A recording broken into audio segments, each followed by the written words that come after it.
देखो रिकॉर्डिंग का मैसेज किया और स्क्रीन शेयर हो गया। Yes ma'am. अच्छा ठीक है, देखो हम लोग लास्ट क्लास में पढ़ रहे थे रिडेम्पशन ऑफ प्रेफरेंस शेयर, ये हम लोगों ने स्टार्ट किया था। ठीक है, जस्ट एक बार हम रिकॉल करवा देते हैं, उसमें हम लोगों ने क्या क्या पॉइंट डिस्कस किया था। उसके अलावा भी एक पॉइंट डिस्कस करना बाकी है, वो करेंगे, इसीलिए थोड़ा सा रिकॉल करवा देते हैं। देखो हम लोगों ने सबसे पहले क्या देखा कि सेक्शन 55 जो है वो प्रेफरेंस शेयर रिडेम्पशन के बारे में जो है डिटेल्स बताता है कि अगर हम लोग प्रेफरेंस शेयर को रिडीम करना चाहते हैं तो किस तरह से कर सकते हैं, उसके बारे में बताता है। ठीक है, रिडेम्पशन का मतलब होता है प्रेफरेंस शेयर, तुम लोग को पता है इसलिए मैंने शेयर वाला और इसमें ज़्यादा कुछ बताया नहीं था, शेयर तो तुम लोग पढ़े हो। ठीक है, इसके अलावा भी इशू ये सब करवाएंगे तो फिर और भी समझ में आ जाएगा। ठीक है, इसे पता है बोल के मैंने थोड़ा सा रिडेम्पशन चैप्टर ही ले लिया।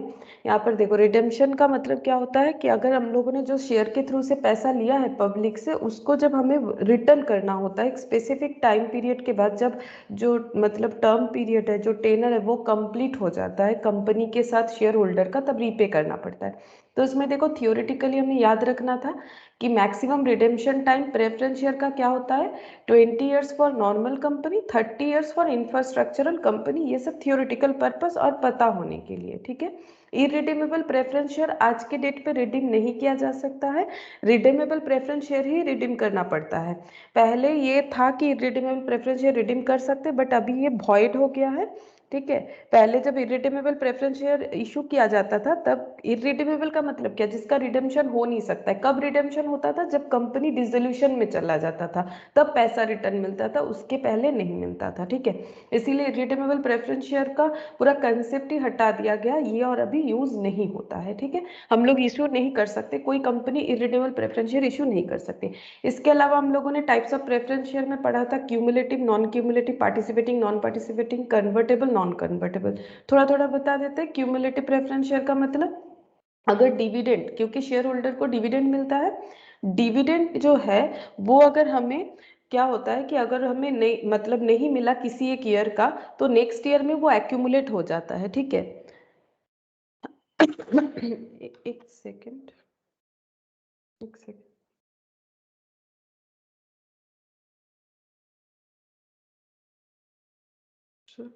एक मिनट, किस ज्वाइन नहीं हो रहा है, एक मिनट। एक बार मुझे कोई फॉरवर्ड करो ना ये लिंक को फिर से। ओ अच्छा, हो गया। ठीक है, जियाउल का ही नहीं हो रहा था। ठीक है, good evening Ziaul. Good evening ma'am.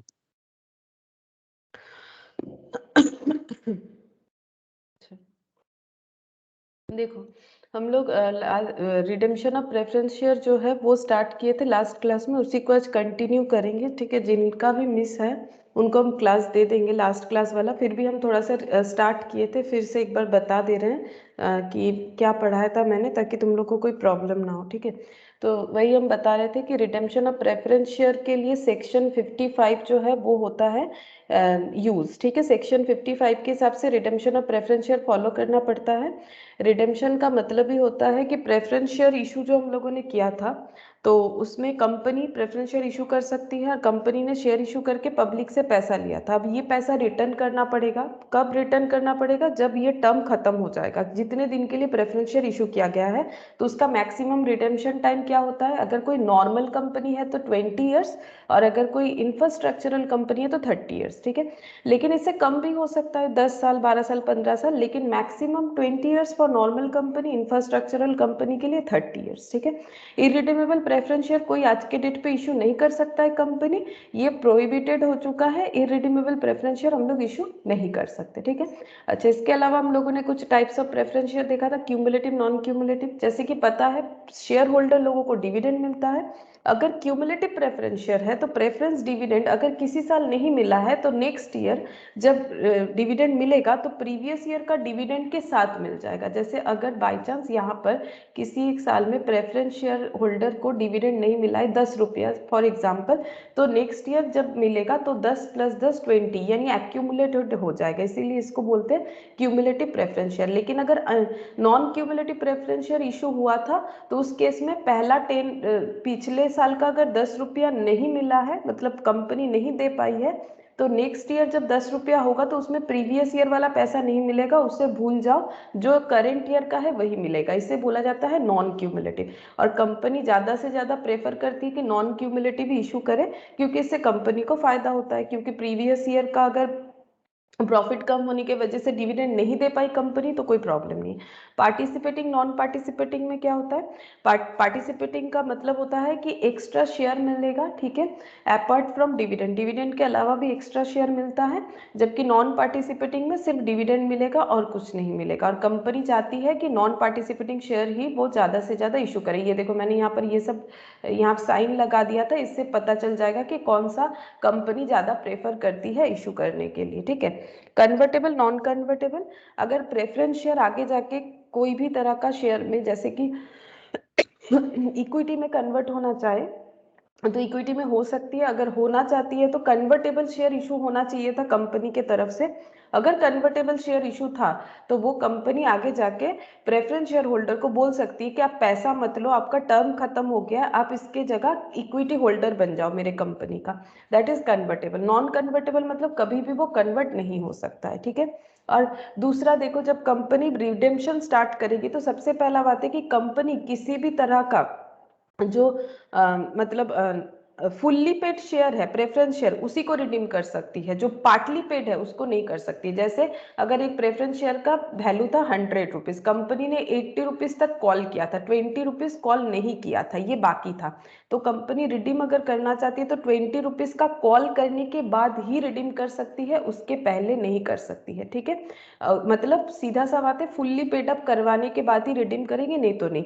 इसका लॉजिक यही होता है कि कंपनी ने शेयर इशू किया था पैसा जुगाड़ करने के लिए, ठीक है, कैपिटल बनाने के लिए, अगर वो पैसा ही पूरा नहीं मिला तो रिटर्न कैसे करेगा कंपनी। इसीलिए कंपनी को यही रूल्स बोला गया है कि फुल्ली पेड अप करवाओ अपने शेयर को, उसके बाद ही रिडीम कर सकते हो। तो बाई चांस रिडेम्पशन का टाइम आ गया है लेकिन पार्टली पेड है तो कंपनी उसे फुल्ली पेड में कन्वर्ट कर देगी, ठीक है। अच्छा, अगर कोई शेयर होल्डर अपना जो कॉल मनी है जो बाकी है वो नहीं दे पाया है तो उसका शेयर फॉरफिट कर दिया जाएगा, ठीक है।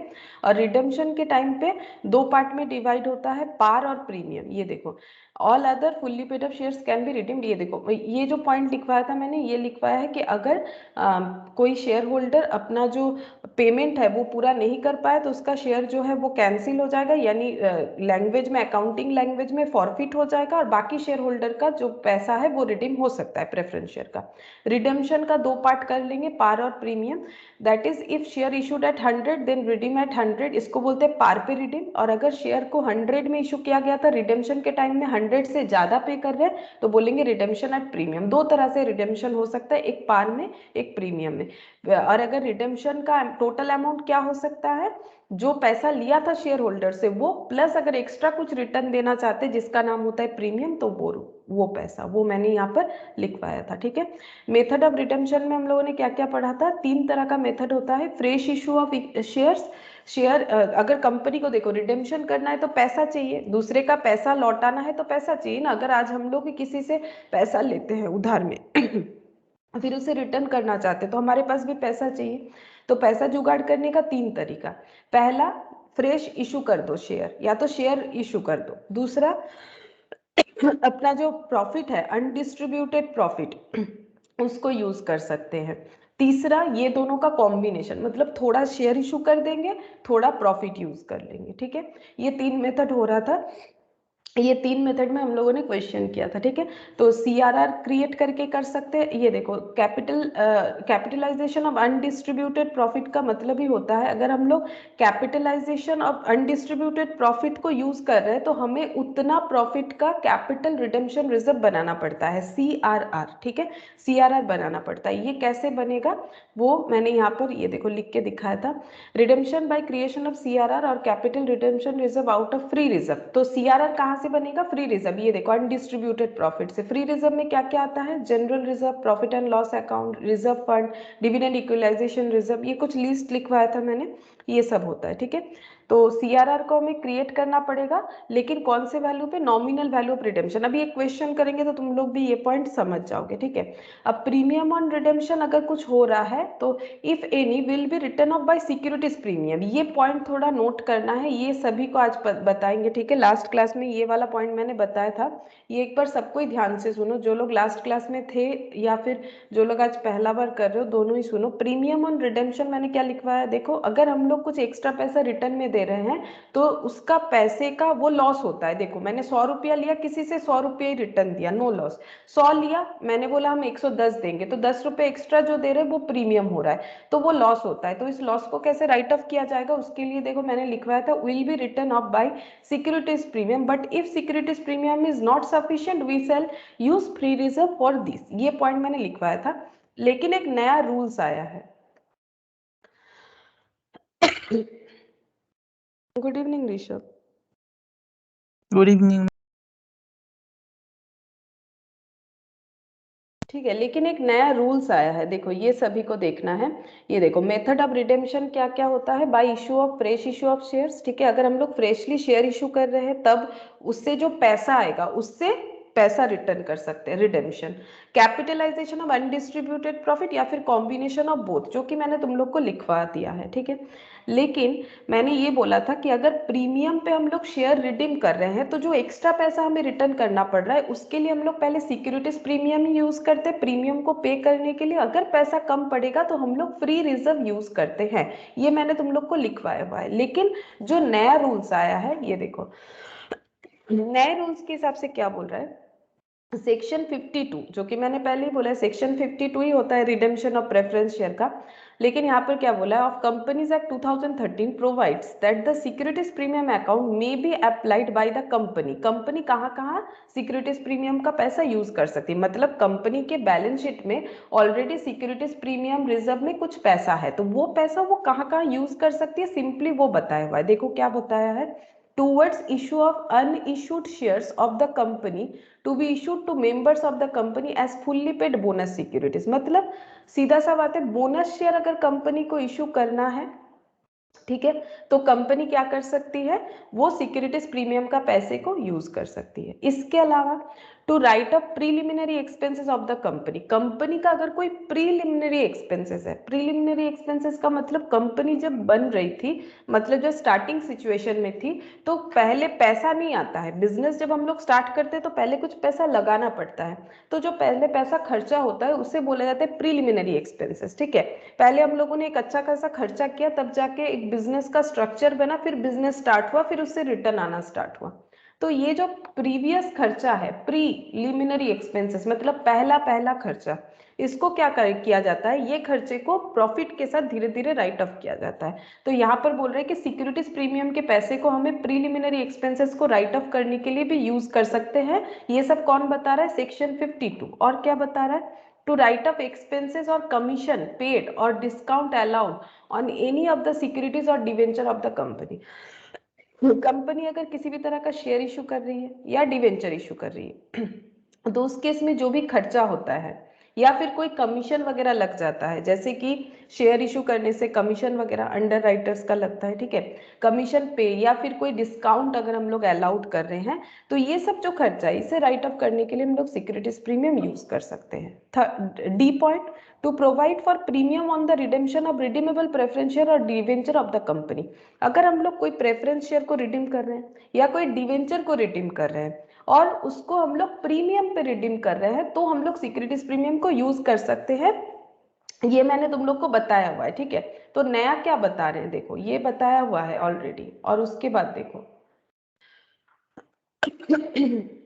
और एक पॉइंट है नीचे, ई पॉइंट, यहाँ पर क्या बताया देखो, for the purpose of purchase of its own share of the securities, मतलब बाई बैक, ठीक है।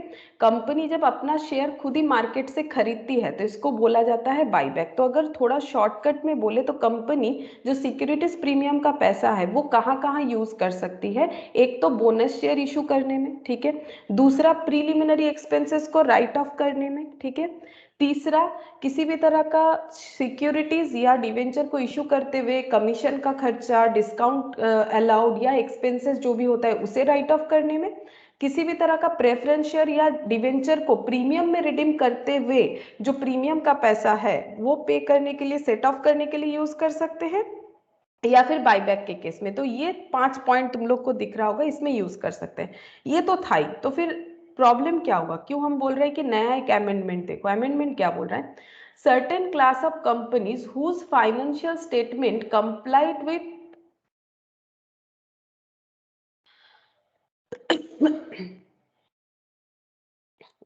Good evening Nandini. Good evening ma'am. देखो क्या बोल रहा है, सर्टेन क्लास ऑफ कंपनीज, कुछ कंपनीज है whose financial statement comply with the accounting standard, ठीक है, as prescribed under section 133 of the companies act 2013।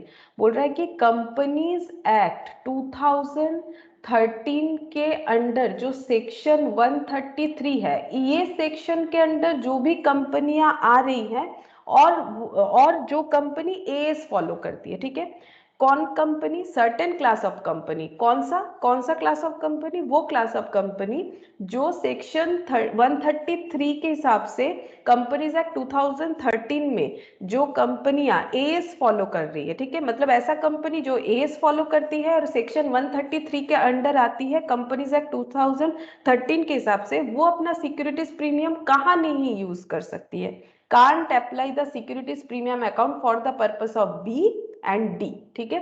B मतलब ये वाला प्रीलिमिनरी एक्सपेंसेस को राइट ऑफ करने के लिए यूज नहीं करेगी, और डी मतलब to provide for premium on the redemption of redeemable preference share और डिवेंचर ऑफ द कंपनी, ठीक है।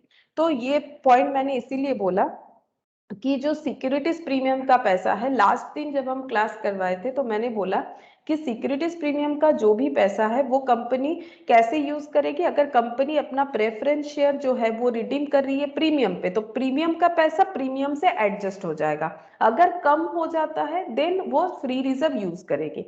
लेकिन यहाँ पर बोल रहा है कि ऐसा अगर कोई कंपनी है जो कंपनीज एक्ट 2013 के सेक्शन 133 के अंडर आती है और एएस फॉलो कर रही है, उस केस में वो अपना प्रीमियम का पैसा जो है वो सिक्योरिटीज प्रीमियम का पैसा रिडेम्पशन के प्रीमियम पे यूज नहीं कर सकती है, प्रोहिबिटेड है, ठीक है, और प्रीलिमिनरी एक्सपेंसेस को राइट ऑफ करने के लिए यूज नहीं करेगी अगर वो ऐसा कंपनी हो रहा है, ठीक है।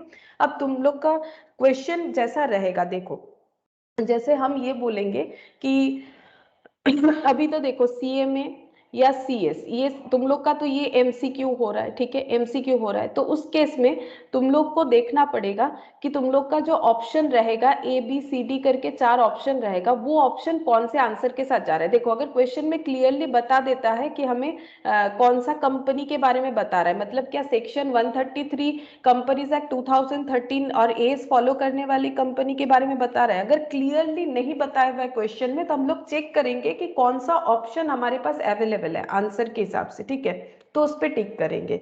और अदरवाइज जिनको लिखना है, जैसे कि सीए के केस में हम बोलेंगे तो सीए को यही वाला रूल्स फॉलो करना है, ठीक है, मतलब जिनको लिख के करना है, अब लिख के करना वाला एक ही रहा है सीए, ठीक है, सीए में सीएस दोनों का ही क्या हो गया है, एमसीक्यू हो गया है, तो तुम लोग के पास ऑप्शन रहेगा, तुम लोग चेक कर सकते हो कि आंसर को किस तरह से किया गया है, मतलब अगर साफ साफ कुछ नहीं बताया देन ऐसे करना है या फिर सिक्योरिटीज प्रीमियम को यूज करना है। अगर क्वेश्चन में क्लियरली नहीं बताया है तो हमें कैसे पता चलेगा कि हम लोगों को सेक्शन 133 वाला कंपनी दिया गया है या सेक्शन 52 वाला दिया गया है, मतलब जो पहला वाला रूल्स था, मतलब बी डी यूज करना है कि नहीं करना है। अगर क्लियरली नहीं बताएगा तो तुम लोग के पास जो ऑप्शन रहेगा तुम लोग उससे समझ सकते हो। और सीए को क्या करना है, मैम सीए के केस में, हाँ बोलो। लॉन्ग क्वेश्चन है, अभी भी सेक्शन सी में होता है। हाँ सेक्शन सी में लॉन्ग क्वेश्चन होता है, लेकिन उसमें भी तो ऑप्शन रहता है ना ए बी सी डी करके, नहीं फिल इन द ब्लैंक्स रहता है ना। नो मैम, बड़ा बड़ा क्वेश्चन है, पूरा सॉल्व करना पड़ता है। पूरा सेक्शन सी, वो ए अच्छा और बी में एमसीक्यू है सिर्फ। अच्छा ठीक है, अच्छा ठीक है, देखो अगर सॉल्व करना पड़ेगा, अच्छा सीएमए का भी सॉल्व रहता है, हम थोड़ा सा भूल गए थे, हाँ उनका एमसीक्यू भी रहेगा सॉल्व भी रहेगा। तो सॉल्व करने के केस में हम बोलेंगे ये अपडेटेड वाला ही हम लोगों को करना चाहिए, ठीक है, सीएस का पूरा एमसीक्यू रहेगा तो तुम लोग के पास चांसेस रहेगा, तुम लोग देख सकते हो। और अगर बाई चांस सीए में भी ये क्वेश्चन एमसीक्यू बेस्ड में आ गया तो तुम लोग देख लेना कि किस हिसाब से आंसर दिया हुआ है, ठीक है। बाकी अगर लिख के करना है जिन लोगों को, ठीक है, उन लोग को अपडेटेड वर्जन ही फॉलो करना है। तुम लोग नोट दे देना कि हम लोग ये एज्यूम कर रहे हैं कि ये जो कंपनी है ये section 133 of the companies act 2013 के हिसाब से है और ये अकाउंटिंग स्टैंडर्ड फॉलो कर रही है, ठीक है।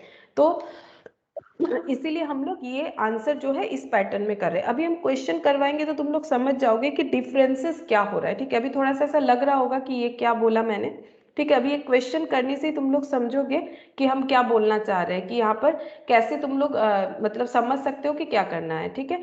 बाकी लिख के करने से तुम लोग हमेशा अपडेटेड वर्जन को ही फॉलो करना, ठीक है, क्योंकि ये लेटेस्ट है, ठीक है, ये लेटेस्ट है, ये पहले था नहीं, ये अभी नया लाया गया है ना, तो फिर यही वाला हम लोग को फॉलो करना चाहिए। बाकी अगर एमसीक्यू बेस्ड में आएगा तो ऑप्शन के हिसाब से हम लोग को चलना पड़ेगा। अच्छा, अब देखो, इसीलिए मैंने ये पॉइंट डिस्कस किया। तो ये ओल्ड सिस्टम के हिसाब से था, ठीक है, ओल्ड सिस्टम के हिसाब से यही वाला था कि प्रीमियम का पैसा प्रीमियम से एडजस्ट करो, अगर कम होता है तो फ्री रिजर्व से करो, ठीक है।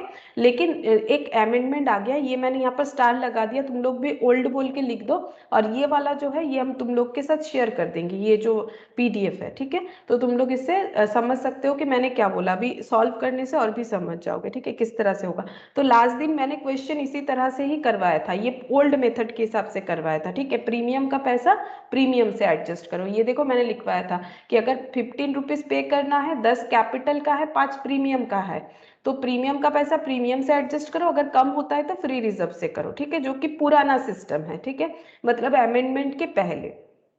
और उसके बाद हम लोगों ने यहाँ पर कुछ रूल्स लिखवाया था, तो तुम लोग को क्लास शेयर करेंगे, तुम लोग देखना समझ जाओगे। अब हम लोग क्वेश्चन करते हैं, ठीक है। तो लास्ट दिन हम लोगों ने जो क्वेश्चन किया था वहां पर कुछ प्रॉब्लम नहीं होगा। क्यों नहीं होगा? क्योंकि लास्ट दिन हम लोगों ने जो भी क्वेश्चन किया था वहां पर एक भी ऐसा क्वेश्चन नहीं था जिसमें प्रीमियम पे रिडेम्पशन हुआ था। ये देखो, लास्ट क्लास में हम लोगों ने यहाँ से कुछ क्वेश्चंस किए थे, दिखाते हैं। नहीं, नंबर, मैं इलस्ट्रेशन 5 किया था जिसमें प्रीमियम पे रिडम्पशन था।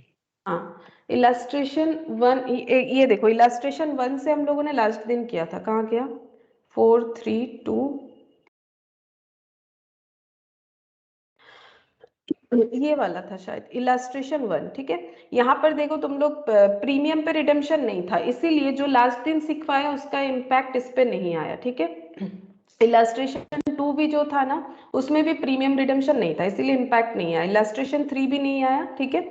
इलस्ट्रेशन 4 जो था उसमें भी ऐसा कुछ नहीं था। और लास्ट में हम लोगों ने 5 वाला किया था, लेकिन 5 वाला कंप्लीट नहीं किया था, ठीक है। उसमें मैंने बोला था तुम लोगों को कि एक अकाउंट बनाना है, ठीक है, सॉरी, क्या बोलते हैं उसे, बैलेंस शीट बनाना है। तो तुम लोगों ने बैलेंस शीट बनाया, क्लास में जो थे शिवम थे और तौथा चिल्ले, तुम लोगों ने बैलेंस शीट बनाया है क्या इसका?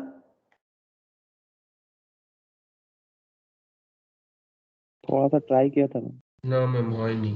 हाँ नहीं, अच्छा देखो, ठीक है, तो हम लोग इलस्ट्रेशन 5 को एक बार गो थ्रू करते हैं और इसका बैलेंस शीट भी देखते हैं कैसे होगा, ठीक है। एक बार जस्ट याद दिला देते, क्योंकि एक बार नहीं करवाएंगे तो समझ में भी नहीं आएगा। X limited gives you the following information, देखो दिया हुआ है, ये एक बैलेंस शीट दिया हुआ है एक्स लिमिटेड का, देखो इक्विटी एंड लाइबिलिटीज, ठीक है, share holders fund, share capital, reserve and surplus, current liability में ट्रेड पेएबल है, एसेट्स में property plant equipment, non current investment, current asset, ठीक है, करेंट एसेट में कैश एंड कैश इक्विवेलेंट। अब देखो यहाँ पर दे तो दिया है शेयर कैपिटल, बट हमें कैसे पता चलेगा कि इसमें कौन सा शेयर कैपिटल है, मतलब प्रेफरेंस है कि इक्विटी है, उसके लिए डिटेल्स तो होना चाहिए। देखो नीचे डिटेल्स दे रखा है कि the share capital of the company consist of 50 etch equity share of 2,25,000। तो कंपनी के पास इक्विटी शेयर है 50 रुपीज वाला, ठीक है, एक एक शेयर 50 रुपीज वाला, टोटल 2,25,000 रुपीज का इक्विटी शेयर है, और 100 रुपीज वाला प्रेफरेंस शेयर है जो कि 65,000 का है, ठीक है। और ये सब शेयर इशू हुआ था 1/4/2001 को। रिजर्व एंड सरप्लस में सिर्फ प्रॉफिट एंड लॉस है। देखो reserve and surplus comprises PL account only. Reserve surplus में क्या क्या रहता है, जनरल रिजर्व रहता है, डिविडेंड इक्वलाइजेशन रिजर्व रहता है, इन्वेस्टमेंट अलाउंस रिजर्व रहता है, हर तरह का रिजर्व रहता है, प्रॉफिट रहता है, पीएल। तो बोल रहा है ये जो रिजर्व सरप्लस है ये सिर्फ पीएल शो कर रहा है, सिर्फ और सिर्फ पीएल शो कर रहा है, ठीक है। और उसके बाद trade payable, property plant equipment, non current investment. अब कंपनी क्या चाहती है, कंपनी चाहती है ये देखो, in order to facilitate the redemption, redemption का मतलब कंपनी चाह रही है कि पे ऑफ कर दे जो पैसा लिया गया था प्रेफरेंस शेयर के तौर पे, ठीक है, लेकिन 10% एक्स्ट्रा पैसा दे के वो पे करना चाहती है प्रीमियम पे, ठीक है। तो प्रीमियम पे करना चाहती है, और प्रीमियम पे करे या पार पे करे, पे करना है तो पैसा तो चाहिए, दूसरे का पैसा रिटर्न करना है तो हमें पैसा चाहिए। तो देखो कंपनी ने क्या किया, वैसे कंपनी के पास दो ऑप्शन रहता है, या तो कंपनी नया शेयर इशू कर दे या फिर अपने प्रॉफिट को यूज कर ले, या फिर यहाँ पर कंपनी चाहे तो कुछ अपना इन्वेस्टमेंट वगैरह भी सेल कर सकती है, लेकिन वो कोई मेथड में नहीं आता है। कंपनी के पास एसेट है तो वो एसेट बेच सकती है, बट वो कोई मेथड नहीं कहलाता है, ठीक है। मेथड कौन सा है, या तो प्रेफरेंस शेयर इशू करो, या तो प्रॉफिट को यूज करो, या फिर दोनों का कॉम्बिनेशन करो। अब वो तो क्वेश्चन ही बोलेगा कि कंपनी ने क्या किया है, ठीक है। अब देखो कंपनी ने क्या किया, सबसे पहले कंपनी ने अपना इन्वेस्टमेंट बेच दिया है, कितने में, 15,000 में। और कंपनी का इन्वेस्टमेंट कितने का था वो चेक करते हैं, क्योंकि कुछ भी सेल करने से प्रॉफिट या लॉस होता है। तो कंपनी का जो इन्वेस्टमेंट था ये देखो 18,500 का था, जो कि 15,000 में बेच दिया। बोलो प्रॉफिट हुआ कि लॉस हुआ, ये मैंने लास्ट दिन करवाया था तो हम यहाँ से दिखा देते हैं। बोलो प्रॉफिट हुआ कि लॉस हुआ, 15,000 में बेच दिया 18,500 का इन्वेस्टमेंट, ये देखो। बोलो प्रॉफिट हुआ कि लॉस हुआ, लॉस हुआ मैम। लॉस हुआ। ये देखो bank account debit 15,000, profit and loss account debit 3,500 to investment, ठीक है। बीइंग इन्वेस्टमेंट सोल्ड, इसको तुम लोग लिख सकते हो इस तरह से, बीइंग इन्वेस्टमेंट सोल्ड, ठीक है। अच्छा ये बेच दिया। अच्छा उसके बाद तुम लोग एक बार इसका स्क्रीनशॉट ले सकते हो जो लिखवाया है, ठीक है, क्योंकि थोड़ा सा बोल देते हैं करवा दिया था, तो तुम लोग स्क्रीनशॉट ले लो, बाद में लिख लेना, और अगर लिख पाते हो तो मेरे साथ साथ लिख लो।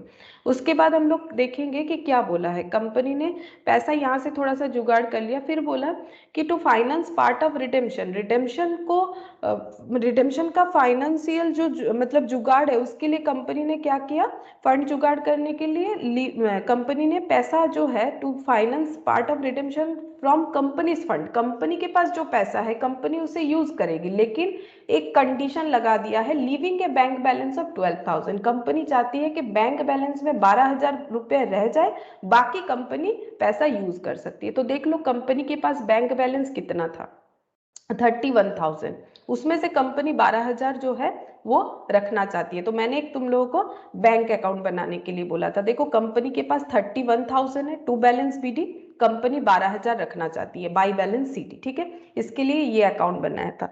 उसके बाद देखो क्या हुआ, उसके बाद issue minimum equity share of 50 each share to raise the balance of funds required, बोल रहे हैं कि company minimum equity share issue करना चाहती है 50 रुपीज वाला, बैलेंस ऑफ फंड्स रिक्वायर्ड, ठीक है, मतलब जो पैसा कंपनी को चाहिए अगर वो कम पड़ रहा है तो कंपनी उसके लिए शेयर इशू करेगी, लेकिन कितना, 50 रुपीज वाला शेयर इशू करेगी, ठीक है। अब देखो उसके बाद क्या बोल रहे हैं, नेसेसरी जर्नल एंट्रीज करने के लिए और बैलेंस शीट जो है वो बनाने के लिए। तो पहले देखते हैं कंपनी को कितना पैसा चाहिए, तो कंपनी का प्रेफरेंस शेयर कितना था चेक करो, कंपनी का प्रेफरेंस शेयर था वो यहाँ पर बता रखा है, ये देखो कितना था 65,000, अगर इसे 10% प्रीमियम में पे करेगी तो कंपनी को कितना पैसा चाहिए, 65,000 तो चाहिए, प्लस 65,000 का 10% यानी कितना, 6,500, ठीक है, टोटल कितना चाहिए 71,500, देखो यही मैंने लिखवाया। एंट्री क्या होगा, एंट्री इस तरह से होगा, ये देखो, अगर कैपिटल जब हमें मिलता है कैपिटल क्रेडिट होता है, कैपिटल जब चला जाएगा कैपिटल डेबिट होगा, तो कैपिटल का कितना पैसा 65,000, प्रीमियम ऑन रिडेम्पशन एक लॉस होता है, हम लोग एक्स्ट्रा पैसा देंगे, लिए थे 65,000 देंगे 6,500 एक्स्ट्रा यानी 71,500, तो एंट्री क्या होगा, preference share capital account debit 65,000, premium on redemption 6,500 to preference share holder, ठीक है, ये क्या है प्रेफरेंस शेयर होल्डर, ये लिखा है प्रेफरेंस शेयर कैपिटल, दोनों गलत मत करना, ये कैपिटल है, ये रिवर्स एंट्री हो रहा है, कैपिटल क्रेडिट होता है चला जाएगा तो डेबिट होगा, ये लॉस होता है तभी प्रीमियम ऑन रिडेम्पशन डेबिट हो गया। प्रेफरेंस शेयर होल्डर ये क्रेडिट किया है, मतलब क्रेडिटर, होल्डर यानी जिनको पैसा देना है, ठीक है, इनको पैसा देना है 71,500, तो इसका एंट्री मैंने करवा दिया, ठीक है। अच्छा अब हम लोगों को बोला गया है कि जितना कम पड़ेगा फंड उतने का शेयर इशू होगा, ठीक है, जितना कम पड़ेगा फंड उतने का शेयर इशू होगा, तो उसके लिए हमें ये देखना चाहिए कि हम लोगों का कितना कम पड़ रहा है फंड, ठीक है। तो ये देखो हम लोग को तो चाहिए टोटल कितना, टोटल चाहिए कैपिटल के टूवर्ड्स 65,000 चाहिए, ठीक है। और जो प्रीमियम है उसके लिए 6,500 चाहिए। और प्रीमियम का पैसा कैसे एडजस्ट होगा, फर्स्ट हम लोग प्रीमियम जो है उसे एडजस्ट करेंगे। अब देखो यहाँ पर कोई सिक्योरिटीज प्रीमियम है ही नहीं, जो अभी नया कंसेप्ट आज मैंने बोला वो अभी यहाँ पर भी अप्लाई नहीं होगा, क्योंकि रिजर्व सरप्लस में क्या है, सिर्फ पीएल है। और पुराने रूल्स के हिसाब से क्या था, सिक्योरिटीज का पैसा सिक्योरिटीज से एडजस्ट करो, अगर नहीं होता है तो फ्री रिजर्व से करो। फ्री रिजर्व में पीएल भी आता है, ठीक है, फ्री रिजर्व से करो। तो अब यहाँ पर सिक्योरिटी है नहीं तो पीएल ही यूज करना पड़ेगा। और नए मेथड से भी जाओ तो सिक्योरिटीज प्रीमियम है ही नहीं, तो फिर कुछ प्रॉब्लम ही नहीं होगा, ठीक है। तो हम लोग देखो जो 6,500 एक्स्ट्रा देना है उसको हम लोगों ने पीएल से एडजस्ट कर दिया, ठीक है। PL debit to premium on redemption 6,500, ठीक है। तो हम लोग को कैपिटल के टूवर्ड्स कितना चाहिए, 65,000 चाहिए हम लोगों को।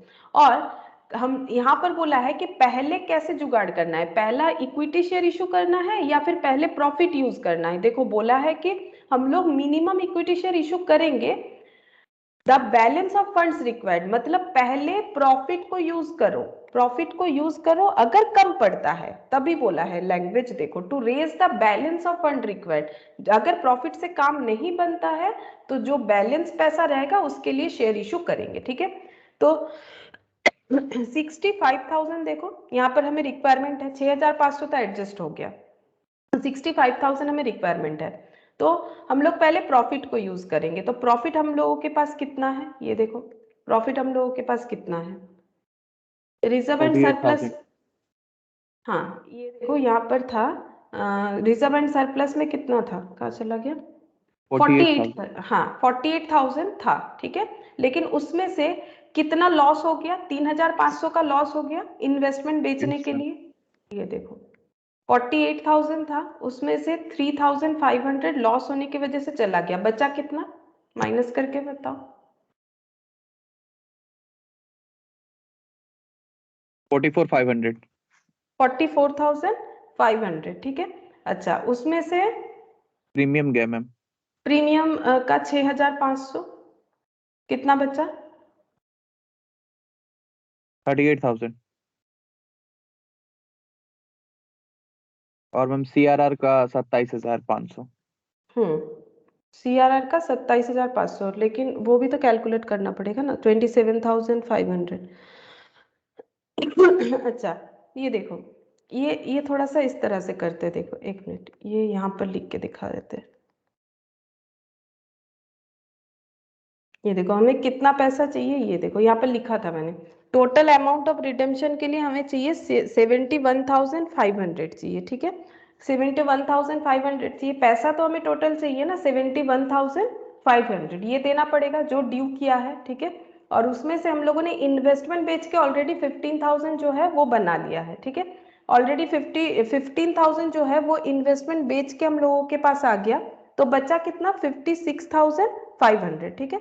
और हम लोग अपना बैंक बैलेंस भी तो यूज कर सकते हैं ना, ये पॉइंट भी बताया था। तो बैंक बैलेंस कितना बचेगा उसके लिए देखो ये अकाउंट बना हुआ था, ये देखो इतना बैंक में था, इतना बैंक में रख देना है, ठीक है। हम लोगों ने इन्वेस्टमेंट बेच के 15,000 जुगाड़ कर लिया, और पेमेंट कितना करना है 71,500, देखो पहले ये एंट्री हुआ था फिर ये, ठीक है। फिर हम लोगों ने देखा कि इतना पैसा हमें चाहिए, पे करना पड़ेगा प्रेफरेंस शेयर होल्डर को, और इन्वेस्टमेंट बेच के इतना पैसा जुगाड़ कर लिया। तो इक्विटी शेयर कितना, बाकी जो बैलेंस बचेगा उसके लिए हमें इक्विटी शेयर इशू करना पड़ेगा। तो ये इक्विटी शेयर का एंट्री आ गया, ये देखो 37,500। तो 31,000 था, 15,000 इन्वेस्टमेंट बेच के हमें मिल गया, और हम लोगों को 12,000 रख देना है बैंक बैलेंस, 71,500 हमें पे करना है। तो शॉर्टफॉल कितना हो रहा है 37,500, और क्वेश्चन बोला है जितना कम होगा उतने का हम लोग क्या इशू करेंगे, प्रेफरेंस शेयर। तो 37,500 का प्रेफरेंस शेयर इशू करना पड़ेगा। और इसका मतलब ये तो रुपीज में निकला, कितना प्रेफरेंस शेयर इशू करना पड़ेगा, अगर एक एक शेयर 50 रुपीज का है, क्वेश्चन बता दिया था कि एक एक शेयर 50 रुपीज का होगा जो कंपनी इशू करेगी, तो टोटल 750 शेयर इशू करना पड़ेगा। तो ये देखो पहले इसमें मैंने इक्विटी शेयर का एंट्री करवा दिया, bank account debit to equity share capital, इतना शेयर इशू करना पड़ेगा, ठीक है। तो हम लोग पेमेंट कर देंगे। तो सीआरआर कितने का बनेगा, जो बाकी अमाउंट बचेगा तो 65,000। सीआरआर कैसे कैलकुलेट किया जाता है, सीआरआर का मतलब होता है, ये देखो सीआरआर का फॉर्मूला मैंने लिखवाया था। सीआरआर इस तरह से हम लोग देखेंगे, total nominal value of redemption, nominal value लेना है, प्रीमियम वाला वैल्यू नहीं लेना है, minus fresh issue of shares. ये देखो, तो नॉमिनल वैल्यू ऑफ रिडेम्पशन कितना हो गया, ये देखो 65,000, और इक्विटी शेयर कितना सारा इशू हुआ है 37,500 का, तो 27,500 का जो है वो सीआरआर बनेगा। ठीक है, ये सीआरआर बनेगा। अब इसका हम लोगों को बैलेंस शीट बनाना था। ठीक है, तो बैलेंस शीट कैसे बनेगा देखो तो ये जो है इस तरह का ही हम लोग बैलेंस शीट बना लेंगे। ये देखो यहाँ पर लिख देते हैं बैलेंस शीट आफ्टर रिडेम्पशन। ये देखो बैलेंस शीट यहाँ पर लिखते हैं आफ्टर रिडेम्पशन, पर्टिकुलर्स, अमाउंट और नोट्स नंबर, क्योंकि इसी तरह से बनता है। ठीक है, ये तो पता ही होगा, नया बैलेंस शीट का फॉर्मेट ऐसे ही होता है, बहुत पहले ही ये हो चुका है, अभी नया और क्या बोलेंगे इसको, इक्विटी एंड लाइबिलिटीज। सबसे पहले ये देखो, तुम लोग यहाँ से देख के भी लिख सकते हो फॉर्मेट, इक्विटी एंड लाइबिलिटीज, उसमें शेयर होल्डर्स फंड। ये देखो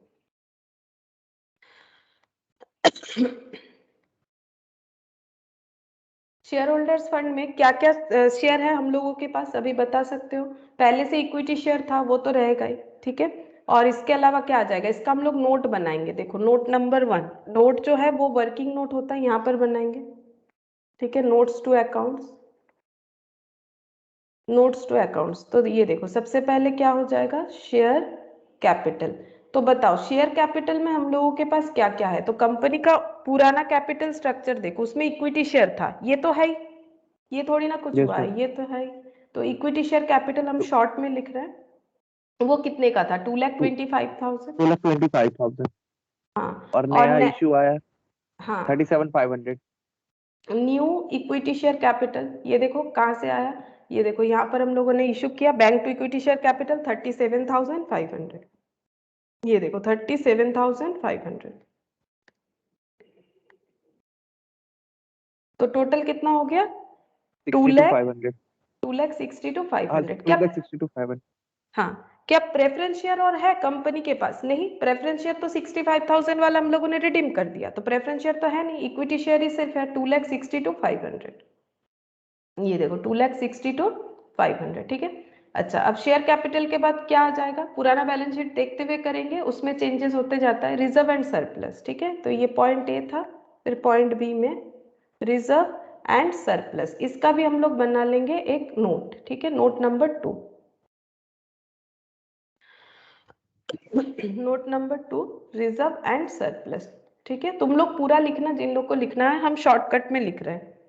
रिजर्व एंड सरप्लस में पहले से पीएल था, हम लोग का एक पीएल था जो कि पूरा का पूरा 48,000 बताया गया है। ठीक है, तो हम लोग यहाँ पर लिख लेते हैं पीएल था 48,000, बट इसमें कुछ मॉडिफिकेशन हुआ है। क्या हुआ है, पीएल से यहाँ पर लेस कर देंगे लॉस ऑन सेल, सेल में लॉस होने की वजह से पीएल कम हो गया है। कितना लॉस हुआ था, ये देखो 3,500। 3,500, ये लेस हो जाएगा लॉस ऑन सेल, और प्रीमियम रिडेम्पशन के लिए 6,500 यूज किया, और सीआरआर में भी यूज किया, तो पीएल का बैलेंस इस तरह से कम हो जाएगा। तो हम लोग माइनस करेंगे पहले लॉस ऑन सेल बोल के 6,500, फिर लेस करेंगे use in premium, use in ma'am premium return. वहाँ पे अमाउंट आएगा 3,500 नीचे आएगा, प्रीमियम में 6,500 यूज किया है। अच्छा सॉरी, ये वाला 3,500, ये हो जाएगा 6,500, फिर लॉस फिर लेस होगा और कितना, use CRR in creating CRR. ठीक है, क्रिएटिंग सीआरआर, सीआरआर क्रिएट करने के लिए हमारा कम हुआ है 27,500। अब चेक करो कितना बच रहा है, ये सब माइनस करने के बाद। 10,500। अच्छा 10,500 बचा, और एक नया रिजर्व क्रिएट हुआ, क्या नाम था उसका, ये देखो यहाँ पर CRR चेक करो, सीआरआर। ये देखो ये नया रिजर्व क्रिएट हुआ सीआरआर 27,500, तो यहाँ पर हम लोग लिखेंगे CRR capital redemption reserve 27,500। Total बनाओ कितना होता है, 38,000। तो टोटल रिजर्व एंड सरप्लस हो जाएगा 38,000। अच्छा, और कोई लाइबिलिटी साइड में कुछ है क्या? करंट लाइबिलिटी है ट्रेड पेबल, वो जैसा है वैसा ही रहेगा, उसमें तो कोई चेंजेस हुआ नहीं। तो करंट लाइबिलिटी ट्रेड पेबल ये एज इट इज रहेगा, इसमें कोई चेंजेस नहीं है। 56,500 बस, और तो लाइबिलिटी साइड कुछ नहीं है। ऐड कर लो कितना होगा, फिर हम लोग एसेट साइड बना लेते हैं। 3,57,000। 3,57,000। एसेट में पीपीई प्लांट प्रॉपर्टी इक्विपमेंट, क्या पीपीई में कोई चेंजेस हुआ है? नहीं, नो मैम। ये तो जैसा था वैसा ही है। ठीक है, पॉइंट 1 पीपीई तुम लोग पूरा लिखो, ठीक है, जिनका लिखना जरूरी है। प्लांट प्रॉपर्टी प्लांट इक्विपमेंट, क्योंकि तुम लोग को उसी टाइम के अंदर लिखना भी पड़ेगा। PPE plant property equipment. अच्छा, नॉन करेंट इन्वेस्टमेंट, क्या ये लिखे या नहीं लिखे बताओ? नॉन करेंट इन्वेस्टमेंट 18,500, अगर ये सेल हो गया, क्या ये बैलेंस शीट में अपीयर करेगा? बोलो, अगर ये सेल हो No, जाता है तो नहीं होगा, ये तो चला गया, तो इसको लिखने का तो कोई फायदा है नहीं, इसको हटा देते हैं। अच्छा, नेक्स्ट क्या है? Current asset. करेंट एसेट में कैश एट बैंक, यहाँ पर लिखते हैं 2 पॉइंट में current asset, cash at bank. अच्छा, ये कितना होगा? ये 12,000 हमें तो बता ही दिया था, जो यूज करना है करो। 12,000 बैंक में रख दो। देखो हम लोगों ने बैंक का यही दिखाया, पैसा तो आया था लेकिन चला गया। तुम लोग देखो यहाँ पर 15,000 आया था और पेमेंट, ये देखो यहाँ पर 37,500 आया था लेकिन पेमेंट हो गया 71,500, और 12,000 बच जाएगा जो पैसा था वो मिला के, तो 12,000 ही रहेगा। तो टोटल देखो, क्या इधर भी इतना ही आ रहा है? यस मैम, 37,500 और 3,57,000। 3,57,000, ठीक है। तो ये बैलेंस शीट मैंने होमवर्क दिया था, तो थोड़ा सा ये जल्दी में बताया। अगर किसी को भी प्रॉब्लम हुआ है तो लास्ट क्लास जो मिस है उसकी वजह से अगर होगा तो तुम लोग क्लास देखोगे तो समझ में आ जाएगा, ठीक है। अब हम लोग फ्रेशली स्टार्ट कर रहे हैं इलस्ट्रेशन 6। अब देखो, अब और भी क्लियरली समझ में आएगा। देखो यहाँ पर क्या बोला है, देखो the following are the extract from the balance sheet of ABC limited.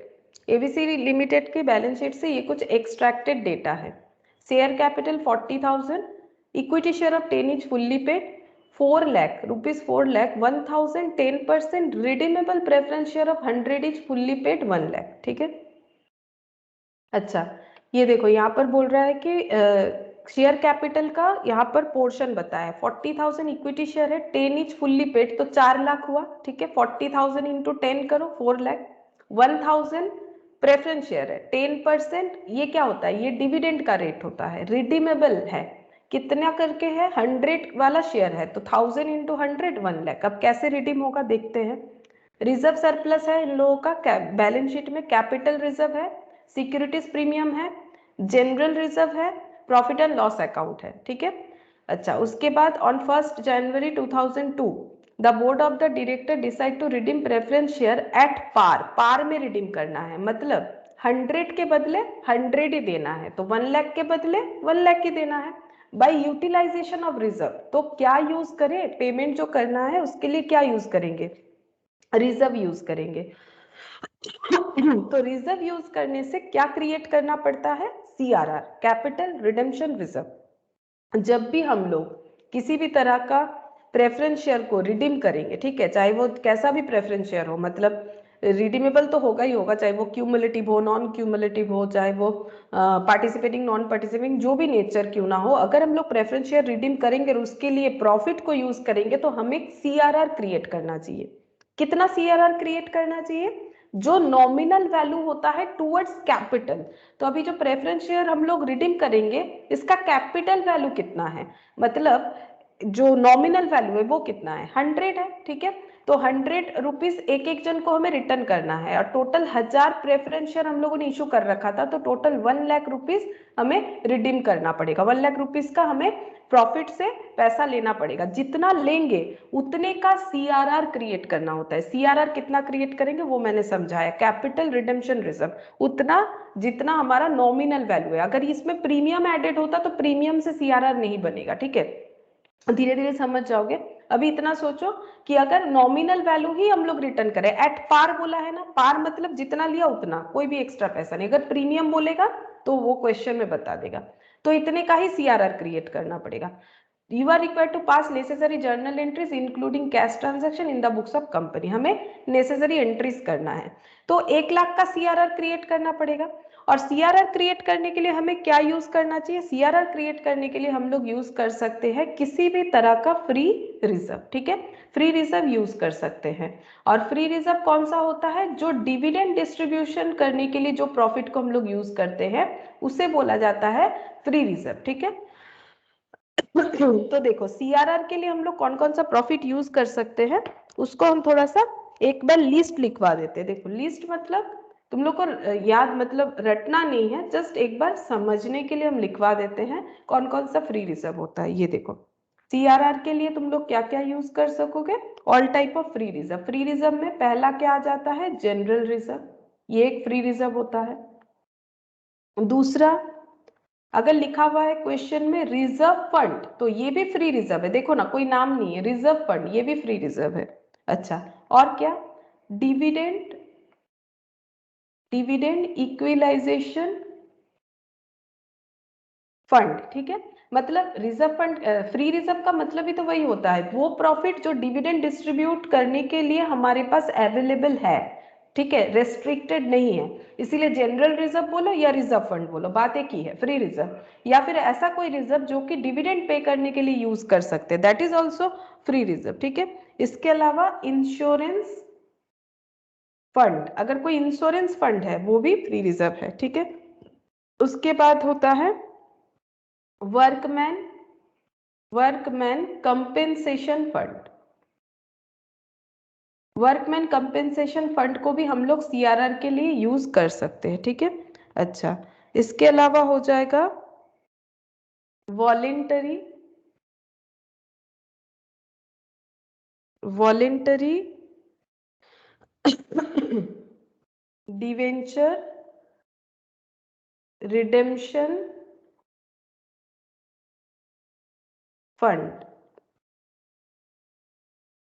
या हो जाएगा वॉलेंटरी डिवेंचर सिंकिंग फंड, ये भी यूज कर सकते हैं। ये सब फ्री रिजर्व होता है एक्चुअली, ठीक है, ये फ्री रिजर्व होता है। और क्या होगा? प्रॉफिट एंड लॉस अकाउंट, ठीक है, ये भी फ्री रिजर्व होता है। ऑब्वियसली क्रेडिट बैलेंस, क्योंकि क्रेडिट नहीं होगा तो प्रॉफिट ही नहीं होगा, प्रॉफिट नहीं होगा तो लॉस को थोड़ी ना यूज कर सकते हैं। और हो जाएगा अगर ऐसा दिया हुआ है वर्कमैन एक्यूमुलेटेड फंड, तो भी यूज कर सकते हैं, ठीक है। ये सब नॉर्मली फ्री रिजर्व होता है, कैपिटल रिजर्व, कैपिटल रिजर्व भी हो जाएगा। ये सब फ्री रिजर्व होता है, तो रटने का जरूरत नहीं है, करते करते खुद ही समझ जाओगे, ठीक है। General reserve, reserve fund, maximum question में ये सब रहता है, ठीक है। अब देखो यहाँ पर हम लोगों को रिजर्व को यूटिलाइज करने बोला है, तो रिजर्व यूटिलाइज का मतलब है CRR क्रिएट करना है, ठीक है। तो CRR क्रिएट करने के लिए हम लोग क्या क्या यूज कर सकते हैं? तो पहला प्रायोरिटी रहता है कि जनरल रिजर्व को यूज कर लो, ठीक है, प्रायोरिटी भी रहता है कि पहला प्रायोरिटी हम लोग जनरल रिजर्व यूज करेंगे, उसके बाद कुछ और यूज करेंगे।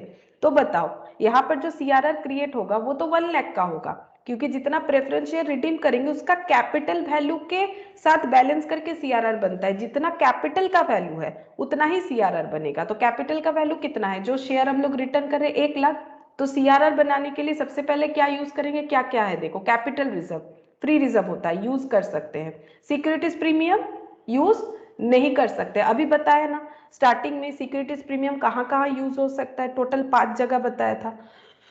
तो ये यूज नहीं होगा, ठीक है। अच्छा जनरल रिजर्व, जनरल रिजर्व को यूज कर सकते हैं, फ्री रिजर्व है, प्रॉफिट एंड लॉस को भी यूज कर सकते हैं। लेकिन सबसे पहले ये तीनों में से तुम लोग को क्या लगता है कौन सा करना चाहिए? सबसे ज्यादा फ्री रिजर्व कौन सा लगता है? जनरल रिजर्व, ठीक है। जनरल रिजर्व, जनरल रिजर्व, तो अगर मुझे 1 लाख चाहिए तो जनरल रिजर्व में कितना है? 75,000। क्या हम लोग ये पूरा ले लें या फिर कम लेना पड़ेगा, ज्यादा लेना पड़ेगा, क्या करना पड़ेगा? 1 लाख का रिक्वायरमेंट है ना, क्योंकि CRR क्रिएट करना है। क्यों? क्योंकि क्वेश्चन बोला है रिजर्व यूज करो, तो 75,000 का जनरल रिजर्व लेंगे। 1 लाख के लिए और कितना कम पड़ रहा है?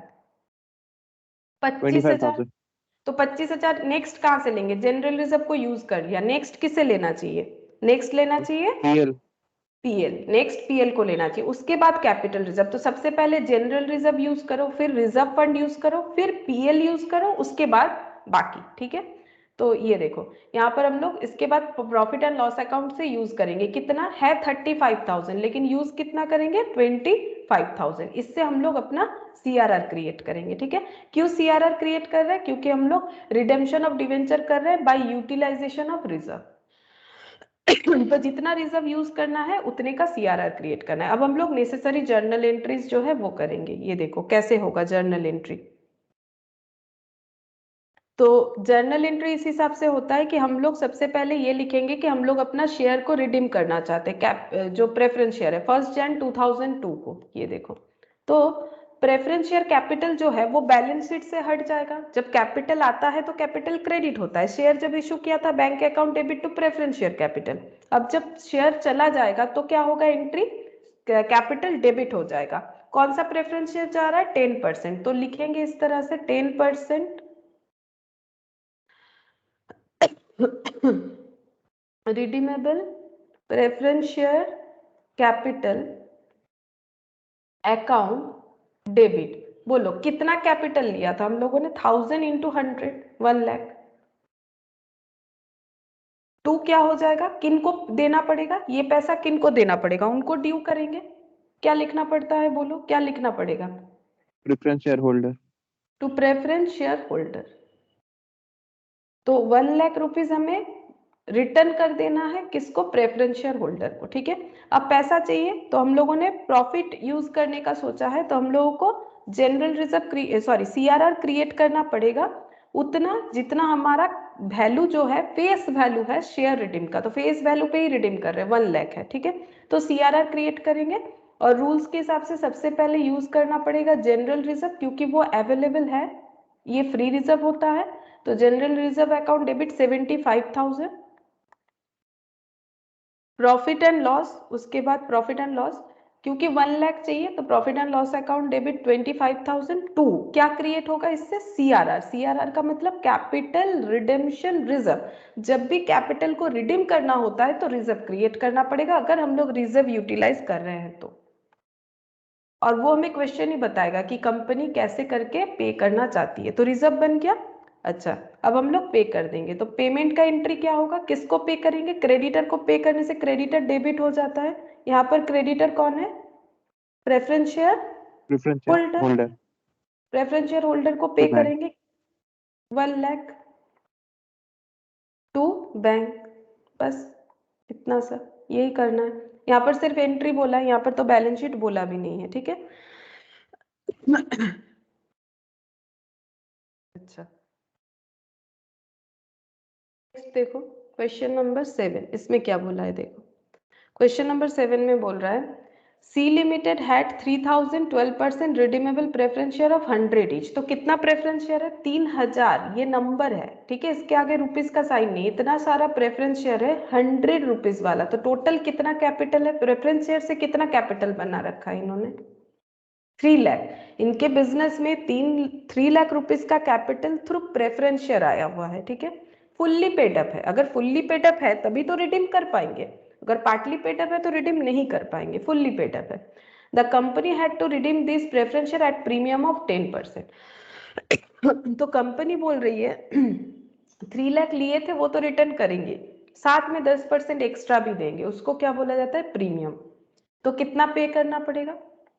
3 लाख 30,000 एंड और भी 30,000। तो 3,30,000, 3 लाख का 10%।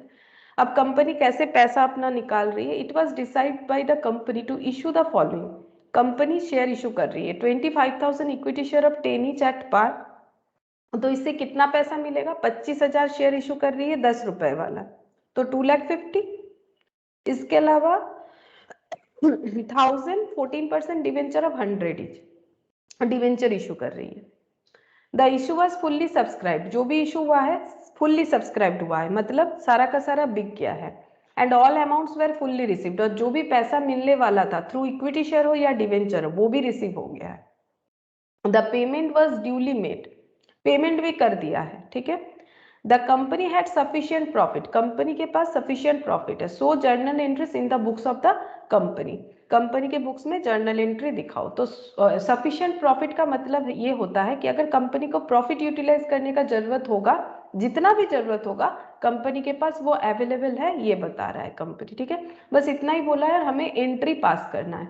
तो सबसे पहले हम लोग अपना प्रेफरेंस शेयर होल्डर को ड्यू कर सकते हैं, या तो ये एंट्री कर सकते हैं कि ड्यू कर देते कितना देना पड़ेगा। उसके बाद हम लोग देखेंगे कि हम लोगों ने शेयर इशू किया था, तो पहले हम लोग ये प्रेफरेंस शेयर रिडेम्पशन का ड्यू एंट्री कर लेते हैं, ठीक है। तो ड्यू एंट्री क्या होगा?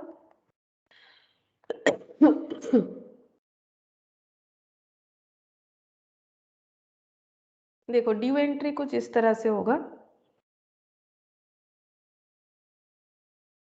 कौन सा प्रेफरेंस शेयर रिडीम हो रहा है? 12% रिडीमेबल प्रेफरेंस शेयर। हाँ, 10% रिडीमेबल प्रेफरेंस शेयर। 12% है ना मैम?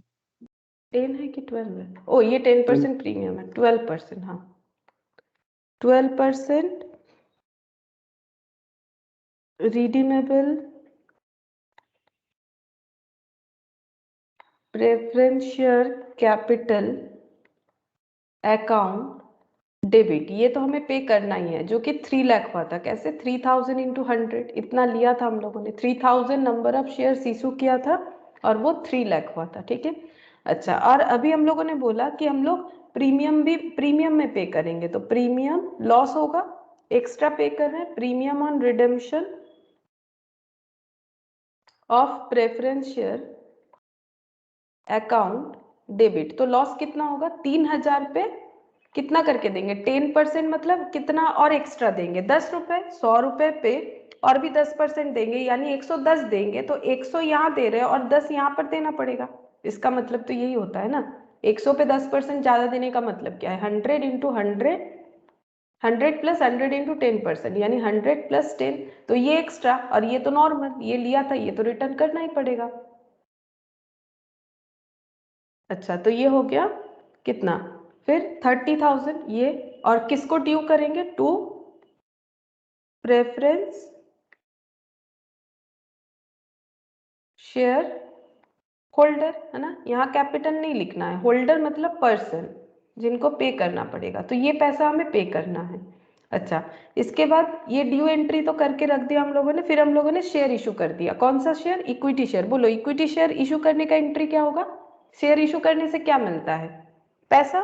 तो बोलो एंट्री क्या होगा? Bank account debit equity share capital. Bank account debit share capital.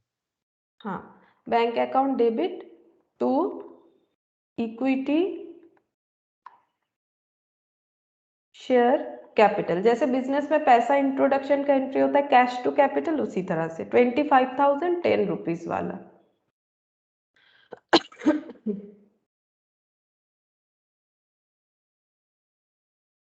और डिवेंचर भी इशू किया था, तो डिवेंचर लोन होता है, लोन लेने का एंट्री क्या होता है? बैंक टू लोन या कैश टू लोन। उसी तरह से यहाँ पर क्या हो जाएगा?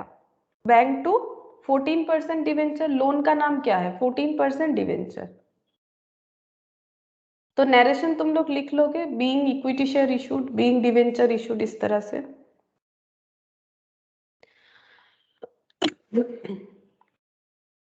तो डिवेंचर कितना इशू हुआ है? 1000 इंटू 100,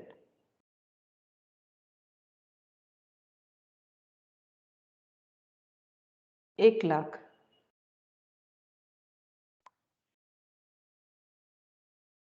अच्छा, ये हो गया। अच्छा, अब हम लोगों को क्या करना पड़ेगा?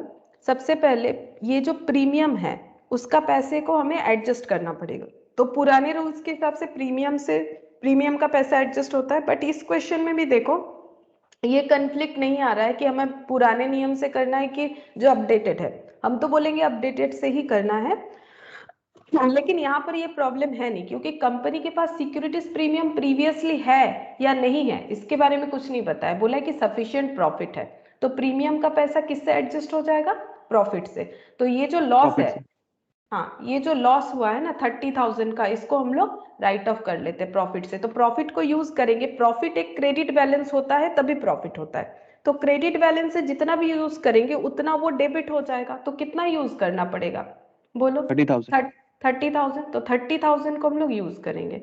तो ऐसे लिखेंगे profit and loss account debit to premium on redemption. ये लॉस को हम लोगों ने राइट ऑफ कर लिया, प्रीमियम ऑन रिडेम्पशन 30,000। तो 30,000 का हमारा लॉस जो है वो राइट ऑफ हो गया, ठीक है। अच्छा, अब हम लोग को देखना पड़ेगा कि यहाँ पर CRR कितना बनाना पड़ेगा, ठीक है। CRR बनाना पड़ेगा कि नहीं पड़ेगा, चाहिए। देखो CRR 50,000 का। हाँ 50,000 का बनेगा। कैसे, देखो CRR कैसे हम लोगों ने सोचा कि CRR क्रिएट करना पड़ेगा, क्योंकि कंपनी दो तरह से ही पैसे को यूज कर सकती है, ठीक है। किस तरह से, ये एक तो वो इक्विटी शेयर जो इशू कर रही है उसके साथ एडजस्ट करके, मतलब bye issuing equity share. Debenture से उसने पैसा जुगाड़ जरूर किया है, लेकिन इसको वो यूज नहीं कर सकेगी जो रिडेम्पशन है उसके लिए, ठीक है। उस हिसाब से यूज नहीं कर सकेगी, क्योंकि जो मेथड है वो बोला गया है, या तो ये देखो मेथड में क्या बोला गया है, मेथड में बोला गया है या तो redemption preference share sorry equity share issue करो फ्रेशली, या फिर ये देखो कैपिटलाइजेशन ऑफ अनडिस्ट्रीब्यूटेड प्रॉफिट, मतलब CRR क्रिएट करो जितना प्रॉफिट यूज कर रहे हो, या फिर कंबाइन करो दोनों का। तो ये जो क्वेश्चन था यहाँ पर हम लोगों ने इक्विटी शेयर इशू कितना किया है वो हमें क्वेश्चन में बता दिया है। तो उसके बाद अगर हमारा कम हो रहा है तो हमें क्या करना पड़ेगा, ये दोनों का कॉम्बिनेशन करना पड़ेगा। अब देखो CRR कितना क्रिएट करे उसका मैंने यहाँ पर लिखवाया था, कैसे क्रिएट करना पड़ता है CRR। If redemption is only from free reserve then amount of CRR, अगर सिर्फ फ्री रिजर्व से होता है तो अमाउंट ऑफ नॉमिनल वैल्यू जितना होगा, ठीक है। अच्छा, जो नॉमिनल वैल्यू होता है ना उसी से होगा। ये देखो कैसे CRR क्रिएट होगा, total nominal value of redemption minus fresh issue से जितना पैसा अवेलेबल हो रहा है, जितना कम पड़ रहा है उतने का CRR क्रिएट करेंगे। क्योंकि यहाँ पर इक्विटी शेयर जो इशू हुआ है वो हम लोगों को पहले से ही पता है कि इक्विटी शेयर इशू हुआ है, तो यहाँ पर जो CRR क्रिएट होगा वो कितने का होगा, ये देखो यहाँ पर एंट्री नंबर हो जाएगा, ये 4th है, 5th नंबर एंट्री हो जाएगा यहाँ पर, और एक लास्ट में 6th नंबर भी होगा। हम यहाँ पर वर्किंग नोट करके दिखाते हैं कैसे होगा। Amount to be transfer to CRR। अब ये कैसे पता चला कि CRR क्रिएट होगा, क्योंकि नॉमिनल वैल्यू कितना है 3 लाख, 30,000 तो एडजस्ट हो गया, ये 3 लाख का एडजस्टमेंट करना है। तो 3 लाख के अगेंस्ट पे हम लोग शेयर इशू कर सकते हैं या प्रॉफिट को यूज कर सकते हैं। तो शेयर तो इशू किया था, लेकिन कितना 2,50,000, तो कितना कम पड़ रहा है 50,000, तो 50,000 का हमें प्रॉफिट यूज करना पड़ेगा। तो यहाँ पर हम लोग लिखेंगे ऐसे होता है, फेस वैल्यू लिखना पड़ता है, face value of share to be redeemed. Face value है 3 लाख, लेस करेंगे प्रोसीड्स फ्रॉम न्यू इशू, लेकिन कौन सा वाला, सिर्फ और सिर्फ इक्विटी शेयर। न्यू इशू तो डिवेंचर भी हुआ है, डिवेंचर को हम लोग यहाँ पर नहीं लिख सकते, ये रूल्स के खिलाफ है, डिवेंचर को हम लोग यहाँ पर नहीं लेंगे, सिर्फ इक्विटी शेयर से ही एडजस्ट हो सकता है, ठीक है। तो जितना कम हुआ ये हो जाएगा, ये टोटल जो बैलेंस बच रहा है ये इसका CRR बनेगा। उसके लिए हम लोग क्या यूज करेंगे, प्रॉफिट एंड लॉस अकाउंट, क्योंकि CRR फ्री रिजर्व से होता है। हमारे पास फ्री रिजर्व कौन सा है, PL है, क्वेश्चन में बताया है एनफ PL है, तो PL यूज करो। Profit and loss account debit to क्या हो जाएगा, टू कैपिटल रिडेम्पशन रिजर्व, कितने का बनेगा 50,000 का। तो आगे इक्विटी शेयर इशू हुआ था, इसीलिए इक्विटी शेयर माइनस करने के बाद अगर बच जाता है तो CRR क्रिएट, अगर ये 3 लाख का इक्विटी शेयर इशू होता फिर CRR नहीं बनता, ठीक है। अब जो ड्यू किया था वो पेमेंट कर देंगे प्रेफरेंस शेयर होल्डर को। तो ये देखो preference share holder account debit to bank, इनको टोटल पेमेंट करना है कितना 3,30,000,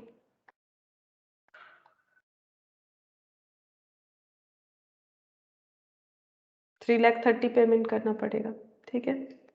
जितना ड्यू होगा उतना ही पेमेंट करना पड़ेगा, बस ये हो गया। यहाँ पर भी सिर्फ जर्नल एंट्री बोला था, अलग अलग टाइप का क्वेश्चन दिया हुआ है, कहाँ पर हमारा कौन सा रिजर्व यूज हो रहा है, कैसे हो रहा है, इसको बताने के लिए, ठीक है। अच्छा, अब नेक्स्ट देखो, the capital structure of A company consist of 20,000 equity share of 10 each fully paid up. Equity share है 20,000 10 ईच वाला और वो भी फुल्ली पेड अप है, ठीक है। 1,008% redeemable preference share of 100 each fully paid up, ठीक है। फुल्ली पेड अप है दोनों तरह का ही शेयर, तो अगर रिडम्पशन होगा तो इजीली हो सकता है, पार्टली पेड अप होने से नहीं होता है, ठीक है। तो इसीलिए फुल्ली पेड अप है कि नहीं क्वेश्चन में हमें देख लेना चाहिए। अब देखो undistributed reserve and surplus 2 dash, देखो मतलब रिजर्व एंड सरप्लस जो डिस्ट्रीब्यूट नहीं हुआ है उसमें क्या क्या है। जनरल रिजर्व है 80,000, प्रॉफिट एंड लॉस अकाउंट है 20,000, investment allowance reserve out of which 5,000 not free for distribution as dividend 10,000। मतलब जो ये इन्वेस्टमेंट अलाउंस रिजर्व है वो टोटल 10,000 है, उसमें से 5,000 जो है वो फ्री नहीं है डिस्ट्रीब्यूट करने के लिए। मतलब कितना फ्री रिजर्व बना, वैसे तो investment allowance reserve free reserve है, मैंने अभी लिखवाया था। तो जनरल रिजर्व ये free reserve, PL free reserve, investment allowance free होता है लेकिन 5,000 उसमें रेस्ट्रिक्टेड है, तो फ्री तो सिर्फ 5,000 ही होगा। मतलब 10,000 में 5,000 रेस्ट्रिक्टेड है तो 5,000 फ्री होगा। सिक्योरिटीज प्रीमियम 2,000 बट ये फ्री रिजर्व नहीं है, ठीक है। अच्छा अब आगे क्या बोला है देखो, cash at bank amounted to 98,000. Preference share are to be redeemed at a premium of 10% and for the purpose of redemption, the directors are empowered to make fresh issue of equity share at par after utilizing the undistributed reserve and surplus. यहाँ पर बोला है कि redemption जो है वो premium पे होगा, पहला बात है, ठीक है। सेकेंड बोल रहा है कि रिडेम्पशन का पैसा कैसे जुगाड़ होगा। सबसे पहले बोला है कि कंपनी के डायरेक्टर ने ये सोचा है कि फ्रेश इशू इनको करना है इक्विटी शेयर का पार पे, ठीक है। लेकिन after utilizing the undistributed reserve and surplus, पहले रिजर्व एंड सरप्लस को यूज करेंगे, फिर अगर कुछ कम होता है तो उतने का इक्विटी शेयर इश्यू करेंगे। तो यानी पहले सीआरआर क्रिएट करना पड़ेगा क्योंकि हमें अनडिस्ट्रीब्यूटेड रिजर्व एंड सरप्लस को यूज करने के लिए बोला है आफ्टर यूटिलाइजिंग।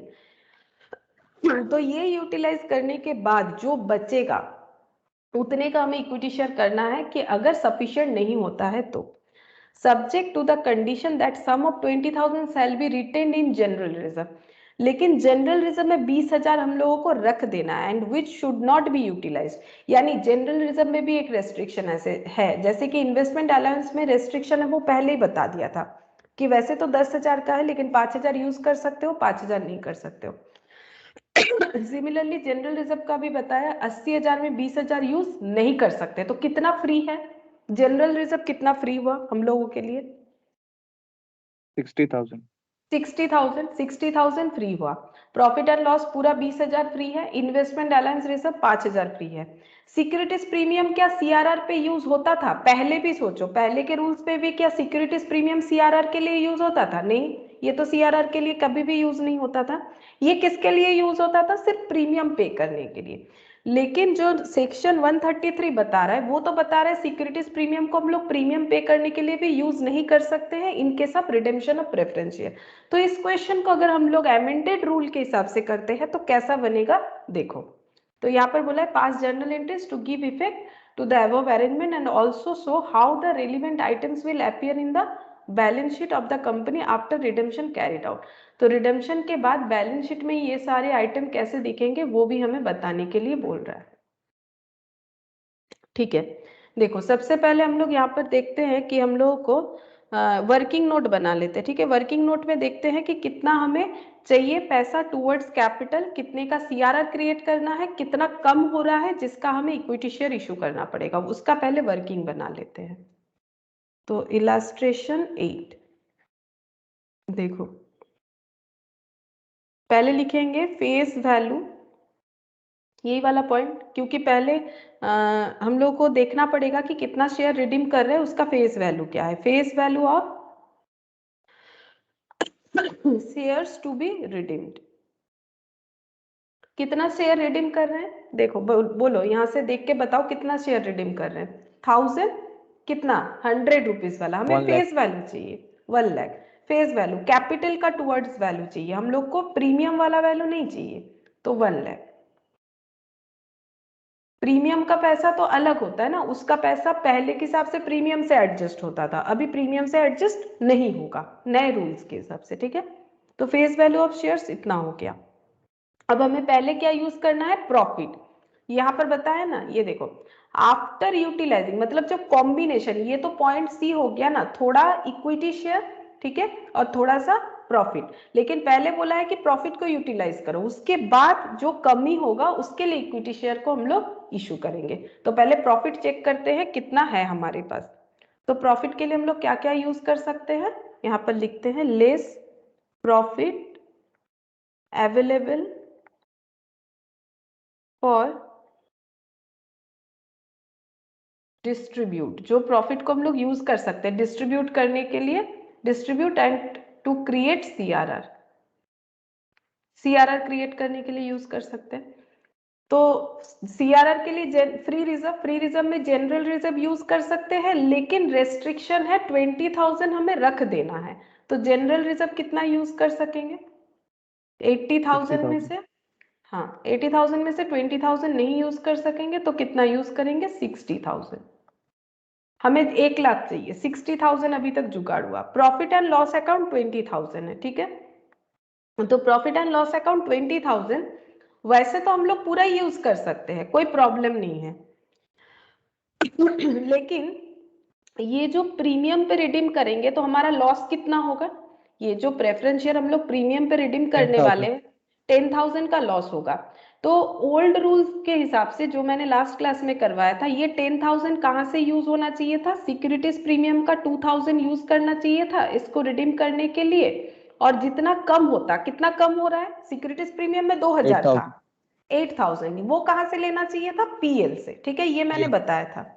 लेकिन नया रूल्स बोल रहा है कि हम लोग सिक्योरिटीज प्रीमियम को यूज कर ही नहीं सकते हैं इस पैसे को रिडीम करने के लिए। तो फिर सेकंड ऑप्शन क्या बचता है, अगर नया रूल्स बोल रहा है सिक्योरिटीज प्रीमियम प्रोहिबिटेड कर दिया है नए रूल्स के हिसाब से, तो सेकंड ऑप्शन क्या बचता है बताओ, PL. PL, second option PL बचता है। तो पूरा का पूरा 10,000 कहां से लेना पड़ेगा, पीएल से लेना पड़ेगा। तो जो अमेंडेड रूल्स है उसके हिसाब से हम करके दिखा रहे हैं, ठीक है, उसके हिसाब से हम लोग करेंगे। तो पीएल का 10,000 हमें पहले से ही सेट असाइड करके रखना पड़ेगा, क्यों, क्योंकि प्रीमियम का पैसा जो है उसे तो हम लोगों को राइट ऑफ करना ही पड़ेगा। तो पीएल में 20,000 तो है, लेकिन 20,000 से हम लोग कितना यूज कर सकेंगे, सिर्फ और सिर्फ 10,000, क्योंकि 10,000 तो हम लोग को सेट असाइड करके रखना है ताकि हम लोग जो प्रीमियम का पैसा है उसे पे कर सके, ठीक है। अच्छा, और प्री रिजर्व क्या है, पीएल ले लिया, उसके बाद इन्वेस्टमेंट अलाउंस रिजर्व है, ठीक है, वो कितना यूज कर सकेंगे, 5,000, ठीक है। इसके बाद लिखते हैं इन्वेस्टमेंट अलाउंस 5,000। तो टोटल कितना बना रिजर्व से, 60 एंड 10 कितना हो गया, 75। लेकिन चाहिए कितना, चाहिए कितना, फेस 1 लाख, ठीक है। तो 75,000 हमें मिला टोटल। इसका टोटल अगर करेंगे तो ये 75,000 माइनस करने से कितना हो जाएगा, 1 लाख से 75,000 माइनस करने से 25,000 ये बैलेंस बच रहा है, ठीक है। तो इतने का क्या करना पड़ेगा, ये जो शॉर्टफॉल हो रहा है इतने इक्विटी शेयर इशू करना पड़ेगा। ऐसा क्यों करवाया, फिर से बोल रहे हैं, देखो क्वेश्चन में लिखा हुआ था कि the director are empowered to make fresh issue of equity share at par after utilizing the undistributed reserve and surplus, जो कि यहां से लेके यहां तक दिया हुआ है रूल्स मैंने बताया। जनरल रिजर्व यूज करो, बट 80,000 नहीं कर सकते ना, क्योंकि इन्होंने मना कर रखा है, 20,000 रखना है। पीएल का पूरा 20,000 में से हम लोग यूज कर सकते थे, लेकिन 20,000 अगर पुराने रूल से भी देखो 20,000 पूरा नहीं यूज कर सकते। पुराने रूल्स के हिसाब से सिक्योरिटीज प्रीमियम का 2,000 चला जाता और पीएल से 8 चला जाता। तो ओल्ड रूल के हिसाब से पीएल से कितना यूज कर सकते थे, बता सकते हो, अगर ओल्ड रूल्स लगाते तो पीएल से कितना यूज कर सकते थे, 8,000 यूज करने के 12,000। लेकिन क्योंकि हम लोग अमेंडेड रूल के हिसाब से ही चलेंगे, तो उस हिसाब से अगर देखो तो पीएल से हम लोग कितना यूज कर सकेंगे, 10,000, क्योंकि 10,000 जो प्रीमियम रिडेम्पशन है उसके लिए यूज करना पड़ेगा, ठीक है। अच्छा, और ये जो इन्वेस्टमेंट अलाउंस रिजर्व है उसका भी 10 यूज कर सकते थे, बट उसमें भी रेस्ट्रिक्शन लगा दिया है तो नहीं यूज कर सकेंगे, 5,000 यूज करेंगे। और सिक्योरिटीज प्रीमियम तो वैसे ही नहीं करना है, वो फ्री रिजर्व नहीं होता है, क्यों नहीं होता है? क्योंकि सिक्योरिटीज प्रीमियम का पर्टिकुलर कुछ यूज है जो कि मैंने आज ही तुम लोग को देखो क्लास में बताया। ये पर्टिकुलर 5 यूज होता है, इसके अलावा इसका यूज नहीं होता है, जिसमें 2 यूज और भी प्रोहिबिटेड कर दिया है, बी और डी में। ठीक है, तो ये 25,000 का हमें इक्विटी शेयर मतलब इशू करना पड़ेगा। अगर हमारे पास 25,000 रुपए हो जाते हैं शेयर इशू करके तो हम लोग अपना रिडेम्पशन कर सकते हैं। तो नंबर ऑफ शेयर्स कितना होगा? ये तो पैसा कि शेयर इशू करके 25,000 रुपए मेरे पास आने चाहिए, तो मुझे कितना सारा शेयर इशू करना पड़ेगा? तो इसके लिए हम लोग लिखेंगे नंबर, हाँ, number of shares to be issued. उसका भी मैंने फॉर्मूला लिखवाया था। फॉर्मूला क्या है? देखो ऐसे कि मुझे 25,000 चाहिए और एक एक शेयर मुझे कितने का इशू करना है, यहाँ पर कुछ बताया नहीं है। नहीं बताने से इक्विटी शेयर का नॉर्मल वैल्यू कितना होता है? जैसे डिवेंचर का 100, प्रेफरेंस शेयर का 100, तो ये 10 होता है। तो यहाँ पर नॉमिनल वैल्यू लगाया जाएगा। ठीक है, अगर क्वेश्चन में बता देगा तो वो फॉलो करना है, अगर नहीं बताएगा तो इक्विटी शेयर इशू कर रहा है तो 10 रुपीज यहाँ पर जरूर लिखना है हमें। तो फिर अगर एक शेयर 10 रुपए का होगा, 25,000 रुपए मुझे चाहिए, तो कितना सारा शेयर इशू करना पड़ेगा? 2500। ठीक है, इतना सारा मुझे शेयर इशू करना पड़ेगा। ठीक है, तो यहाँ पर हम लोग यहाँ पर ये जो वर्किंग नोट है ये फुल्ली हमारा बन गया। तो कुछ शेयर और कुछ हमारा प्रॉफिट यूटिलाइज करना पड़ेगा। अब हम लोग एंट्रीज करेंगे। तो सबसे पहले हम लोग ड्यू एंट्री कर देते हैं, जितना शेयर हम लोगों को रिडीम करना है। तो 8% redeemable preference share capital account debit, फिर premium on redemption, premium on redemption account debit to preference share holder. ठीक है, तो ये देखो 1 लाख यहाँ पर जो फेस वैल्यू है, मतलब टूवर्ड्स कैपिटल टूवर्ड्स प्रीमियम 10,000, तो टोटल कितना हो जाएगा?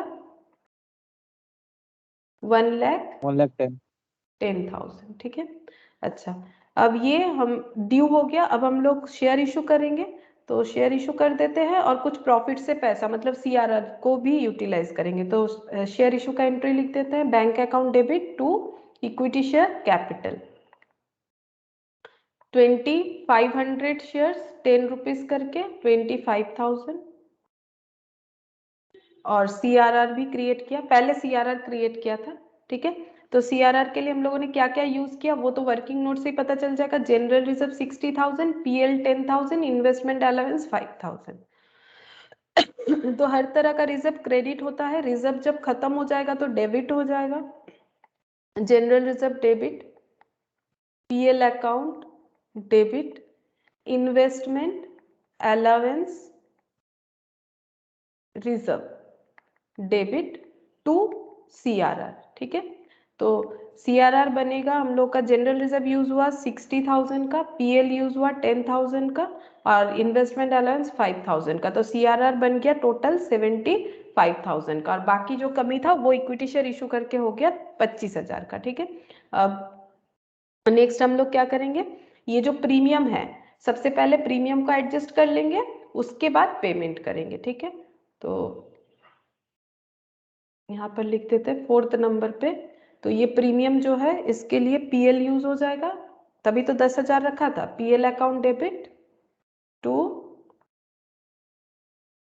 प्रीमियम ऑन रिडेम्पशन 10,000, और 5th नंबर पॉइंट पे पेमेंट हो जाएगा। पेमेंट का एंट्री हो जाएगा preference share holder account debit, जैसे क्रेडिटर डेबिट टू बैंक होता है उसी तरह से टू बैंक 1,10,000। पेमेंट तो पूरा ही करना होता है, ये पैसा है 1,10,000, ये फुल्ली पेमेंट हो जाए। अब बैलेंस शीट में हमें दिखाना है कि किस तरह से ये शो होगा। ठीक है, तो बैलेंस शीट में देखो,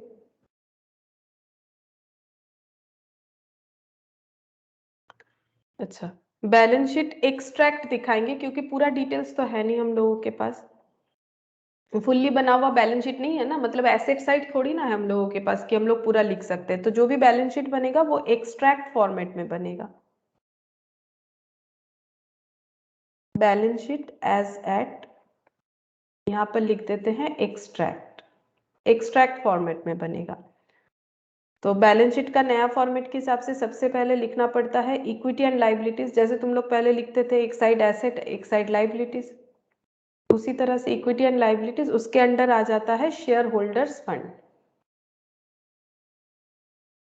और इसके अंडर मेन 2 पॉइंट आता है, एक होता है शेयर कैपिटल और दूसरा होता है reserve and surplus. Reserve and surplus. तो शेयर कैपिटल का नोट 1 और रिजर्व एंड सरप्लस का नोट 2 बना दिया मैंने। यहाँ पर नोट्स लिख देते हैं, नोट्स नंबर और यहाँ पर अमाउंट, इसका वर्किंग नोट बना लेते हैं मतलब notes to account, notes to accounts. अच्छा, सबसे पहले आ जाएगा शेयर कैपिटल। शेयर कैपिटल कितना होगा देखते हैं। शेयर कैपिटल में इक्विटी शेयर कैपिटल था इस क्वेश्चन में, ये देखो 20,000 10 रुपीज वाला, तो इक्विटी शेयर कैपिटल 20,000 10 रुपीज वाला था, तो कितना था 2 लाख। अच्छा, न्यू इशू हुआ इक्विटी शेयर, वो हुआ 2,510 रुपीज वाला, तो कितना हो जाएगा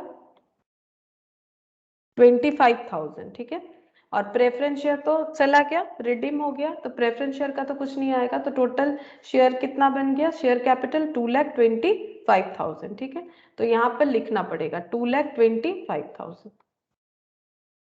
अच्छा, रिजर्व सरप्लस का चेक करते हैं, देखो कैसे बनेगा इसका नोट्स टू अकाउंट।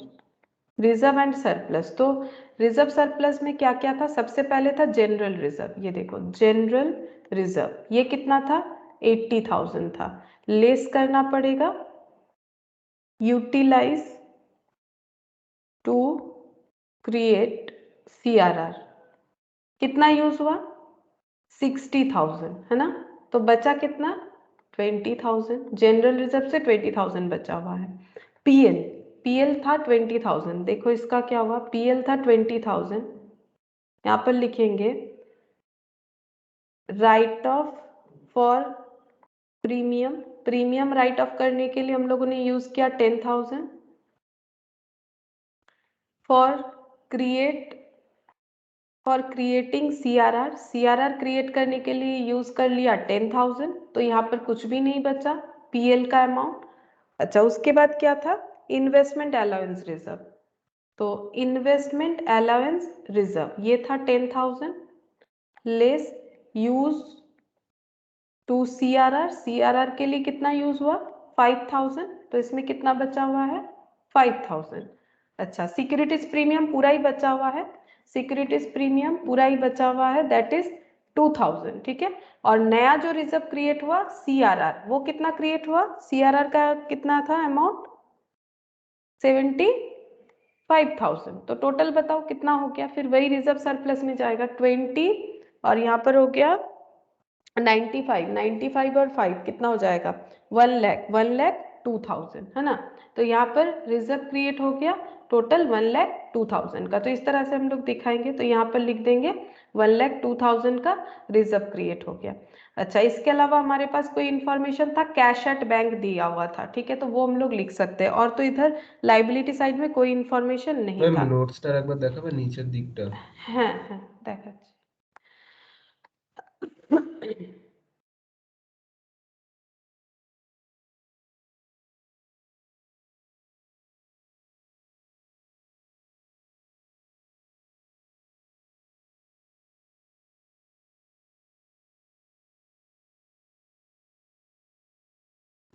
হয়ে গেছে।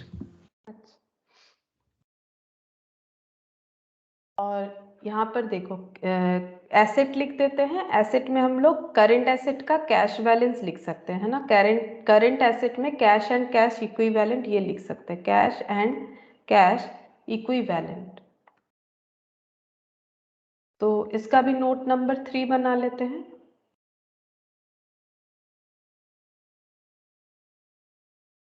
Cash and cash equivalent. Already देखो इन लोग के पास 98,000 था, तो opening balance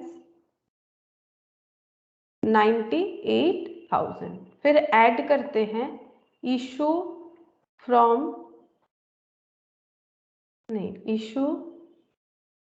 of equity share issue करके कितना मिला 25,000 हाँ 25,000 और पे कर दिया पे टू 1,10,000 प्रेफरेंस शेयर होल्डर 1,10,000 ये नेगेटिव में होगा तो कितना हो जाएगा 98 और 13,000 25 अच्छा 13,000 बैलेंस बचेगा तो ये कैश एंड कैश इक्विवेलेंट में चला जाएगा नोट्स नंबर 3 में 13,000 और ये जो है इसको क्लोज करने का जरूरत नहीं है तभी इसको बोलते हैं एक्सट्रैक्ट क्यों क्लोज नहीं होगा आधा अधूरा इंफॉर्मेशन है तो फिर कैसे दोनों साइड टैली होगा क्योंकि इधर कुछ प्रॉपर्टी प्लांट इक्विपमेंट भी तो हो सकता है फिक्स्ड एसेट कहाँ है नहीं है यहाँ कुछ और भी जो है करेंट एसेट वगैरह हो सकता है तो आधा अधूरा इंफॉर्मेशन है तो इसीलिए बोला है कि सिर्फ ये बताओ कि कैसा दिखेगा बैलेंस शीट अगर हम लोग रिडेम्पशन कर लेते हैं उसके बाद तो रिडेम्पशन का इम्पैक्ट ये आएगा बाकी बैलेंस शीट यहाँ पर पूरा नहीं बन रहा है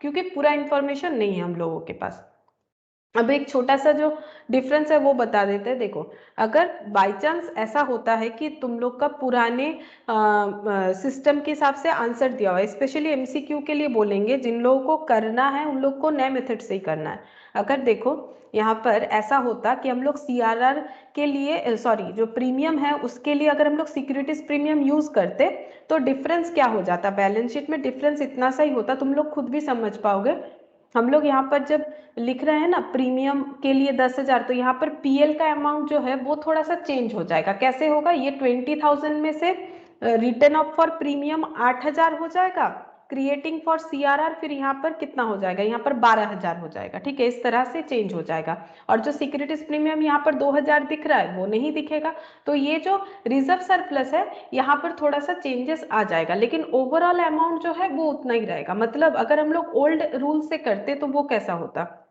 ओल्ड रूल से करने से जो जीआर है वो तो 20,000 ही रहता ठीक है जो पीएल है उसमें 20,000 में से हम लोग यूज कर लेते 8,000 क्योंकि प्रीमियम का पैसा अगर हम लोग जो एक्स्ट्रा 10,000 दे रहे वो सिक्योरिटीज प्रीमियम से यूज करते तो सिक्योरिटीज प्रीमियम 2,000 यहाँ पर नहीं अपीयर करता ठीक है और पीएल से हम लोग कितना यूज कर लेते हैं 8,000 तो पीएल में कितना बचता 20,000 में से अगर हम लोग 8,000 यूज कर लेते तो 12,000 बचता वो 12,000 हम लोग सीआरआर के लिए यूज कर लेते ठीक है तो पीएल फिर वहां पर नील ही दिखता उसमें कोई प्रॉब्लम नहीं होता और सीआरआर जो बनेगा यहाँ पर इन्वेस्टमेंट अलाउंस रिजर्व तो वही होता 5,000 ही रहता इसका तो कोई चेंजेस नहीं होगा सिक्योरिटीज प्रीमियम नहीं आता सीआरआर कितने का बनता सीआरआर तो वही 75 का ही बनता उसमें तो कोई डिफरेंस नहीं होता शायद देख लेते हैं सीआरआर कितने का बनता 20,000 जनरल रिजर्व से ले सकते थे पीएल से ले सकते थे 12,000 और जो इन्वेस्टमेंट अलाउंस है वहां से ले सकते थे 15,000 तो थोड़ा सा चेंज हो जाता सीआरआर 20,000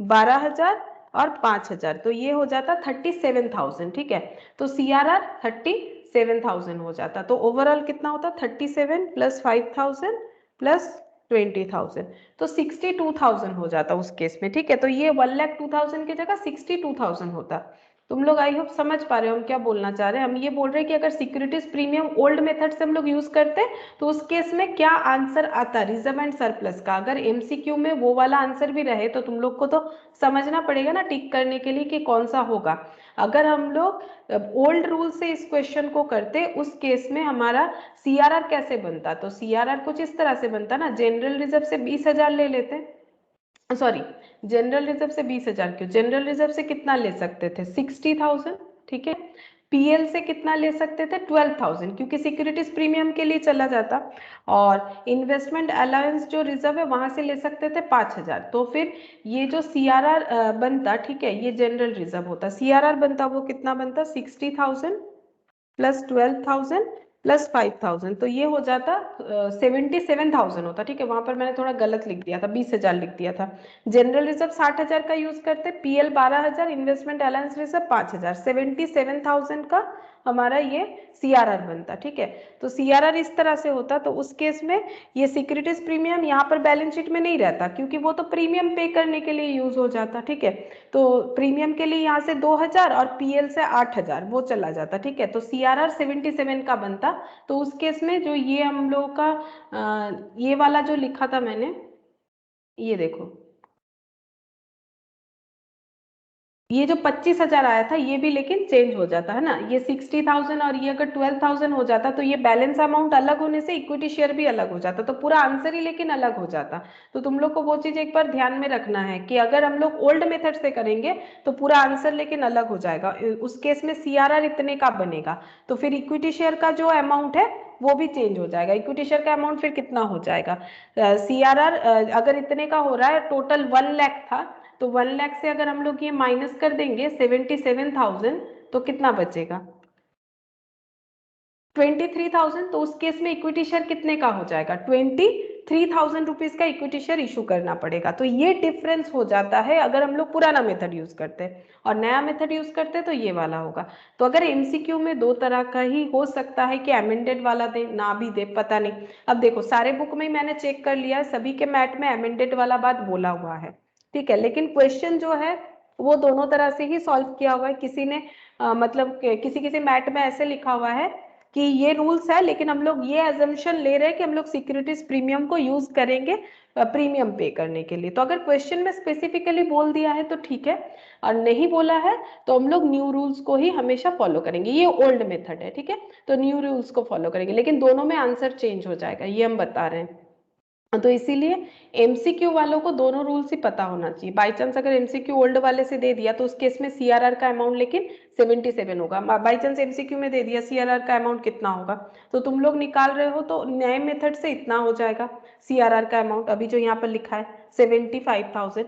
लेकिन अगर ओल्ड मेथड से जाओ तो ये देखो ये होगा 77,000, ये चेंजेस हो जाएगा ना 2,000 का, क्योंकि 2,000 यहाँ पर यूटिलाइज नहीं हो रहा है, तो उस हिसाब से तो ये देख लेना है तुम लोग को कि किस हिसाब से तुम लोग का MCQ दिया हुआ है। तो 77 भी आ सकता है, तो तब रिजर्व एंड सरप्लस का आंसर भी बैलेंस शीट में अलग आएगा।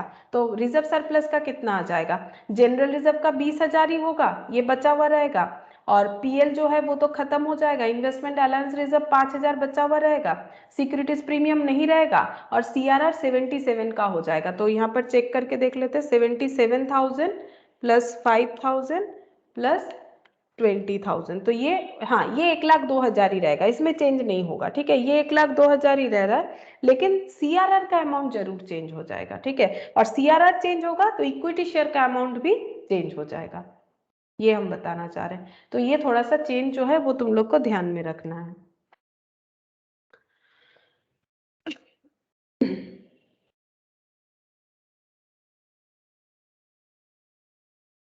अच्छा, इलास्ट्रेशन 9 देखो, यहाँ पर क्या बोला है, the balance sheet of XYZ limited as at 31 December 2001 inter alia includes the following information, 50,000 8% preference share, 70 paid up.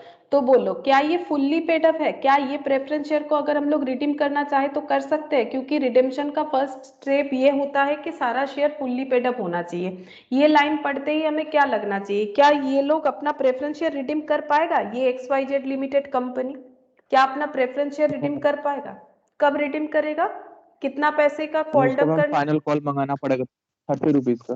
30 rupees का और भी पैसा उसे जुगाड़ करना पड़ेगा, मतलब कॉल करना पड़ेगा, अगर कोई भी मिस करता है तो उसका शेयर फॉरफिट हो जाएगा, तो ये रिडीम नहीं कर सकेगा अभी जब तक 30 रुपीज कॉल्ड अप नहीं करेगा। 1 lakh equity share of 100 is fully paid up, securities premium, capital redemption reserve, general reserve, bank, ठीक है, ये दे रखा है, बैंक का जो पैसा है वो दे रखा है, कैश एट बैंक। अच्छा, उसके बाद यहाँ पर क्या बोला है देखो, under the term of issue the preference shares are redeemable on 31 March 2002 at 5% premium in order to finance the redemption. The company makes a rights issue of 50,000 equity share of 100 each at 110. Company share redeem करना चाहती है preference share 5% premium पे, और इसके लिए equity share issue करेगी, कितना करेगी बोल दिया है, हमें कैलकुलेट नहीं करना पड़ेगा, 50,000 100 ईच वाला, मतलब जो फेस वैल्यू है वो 100 है, लेकिन प्रीमियम पे इशू कर रही है 110 करके, मतलब जैसे इक्विटी शेयर का नॉर्मल वैल्यू 10 होता है, अब इससे जितना भी ज्यादा करेंगे वो प्रीमियम, लेकिन यहाँ पर क्वेश्चन में नॉर्मल वैल्यू मतलब नॉमिनल वैल्यू 100 बोला है तो हमें 100 ही मानना पड़ेगा, लेकिन 110 में करने वाली है इशू यानी प्रीमियम पे। अब ये 110 रुपया कैसे लेगी company, 20 being payable on application, 35 जहां पर प्रीमियम इंक्लूड है वो अलॉटमेंट में 20 लेगी, एप्लीकेशन में 35 अलॉटमेंट में लेगी, ठीक है। और बैलेंस लेगी 1 जैन को 2003, लेकिन कंपनी रिडेम्पशन कब कर रही है 31 मार्च को। और बाकी पैसा तो बाकी कितना बचता है, टोटल 55 इसी साल ले रही है। लेना कितना है 110, क्यों 110 बोला मैंने, 35 में तो प्रीमियम इंक्लूडेड है और ये तो प्रीमियम वाला पैसा है, प्रीमियम के साथ 110 लेना है, उसमें से 20 ले लिए हैं और 35 एप्लीकेशन के तौर पे और ये अलॉटमेंट के तौर पे। और कितना पैसा लेना पड़ेगा कंपनी को, जो 1 जैन 2003 को वो लेने वाली है, कितना लेना पड़ेगा, अगर 110 में से 20 और 55 और लेना पड़ेगा, लेकिन वो कब लेना है 1 जैन 2003 को। द इशू, इससे कोई फर्क पड़ेगा क्या, नहीं, ये तो इक्विटी शेयर इशू कर रहे हैं for the purpose of redemption of preference share. अब उसमें हमें पैसा पूरा ले ना ले, फुल्ली पेडअप करे पार्टली पेडअप करे, इससे कोई फर्क नहीं पड़ेगा। जो शेयर रिडीम करने वाले हैं वो फुल्ली पेडअप होना चाहिए। रिडेम्पशन पर्पस को पूरा करने के लिए अगर नया शेयर इशू कर रहे हैं वो अगर पार्टली पेडअप है तो उससे कोई फर्क नहीं पड़ता। The issue was fully subscribed and allotment made on 1 मार्च 2002। तो इशू सब्सक्राइब हो गया है, अलॉटमेंट भी हो चुका है 1 मार्च को। The money due on allotment were duly received by 31 March. Allotment कर दिया गया है 1 मार्च को, पैसा मिल गया है 31 मार्च को। अब कंपनी प्रेफरेंस शेयर को रिडीम करेगी 31 मार्च को। The preference share were redeemed after fulfilling the necessary condition of section 55 of the Companies Act 2013। जब ये बताया जा रहा है तब इसका मतलब नए रूल से क्वेश्चन को करने के लिए बोला गया है, ये बता ही दे रहा है, तो इसमें पुराना रूल हमें लगाना ही नहीं है, नए रूल से ही करना है, ठीक है। तो सेक्शन 55 जो है ये हमें फुल्ली फॉलो करना है, वो भी कंपनीज एक्ट 2013 के हिसाब से। मतलब हम लोग जो सिक्योरिटीज प्रीमियम का पैसा है, ये देखो इनके पास है 5 लाख, इसको यूज नहीं कर सकते हैं for the purpose of redemption of premium of preference share. Preference share पे जो रिटर्न कर रहे हैं पैसा, कैपिटल को रिडीम कर रहे हैं, तो एक्स्ट्रा जितना भी देंगे, एक्स्ट्रा कितना देंगे 5%, ये जो लॉस होगा इस लॉस को हम लोग इससे एडजस्ट नहीं कर सकते हैं, जो कि पहले परमिसिबल था, ठीक है। अब नीचे क्या बोला, you are asked to pass necessary journal entries and show the relevant extract from the balance sheet as on 31 March 2002 with the corresponding figures as on 31 December 2001, ठीक है। तो यहाँ पर हमें 31 मार्च 2002 का बैलेंस शीट भी दिखाना पड़ेगा, ठीक है। और ये जो बैलेंस शीट हमें दिया हुआ है ये 31 दिसंबर का दिया हुआ है, इसके साथ मतलब कॉरेस्पॉन्डिंग, मतलब इसके साथ देखते हुए बैलेंस शीट को बनाओ कि बैलेंस शीट क्या बनेगा, ठीक है। और एंट्रीज भी करने बोला है। अच्छा, तो इलस्ट्रेशन 9।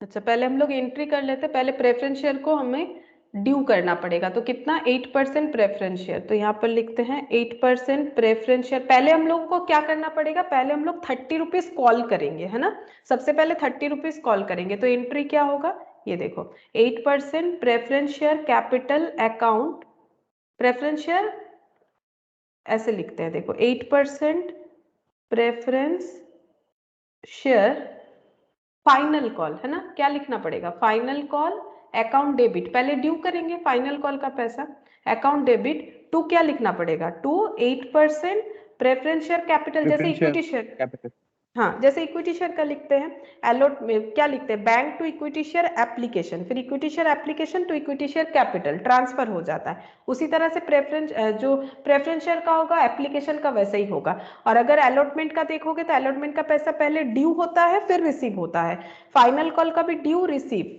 जो सेकेंड कॉल होता है उसका भी ड्यू रिसीव, फर्स्ट कॉल का भी ड्यू रिसीव, तो पहले ड्यू एंट्री, तो ड्यू एंट्री क्या हो जाएगा, 8% preference share final call account debit to 8% preference share capital.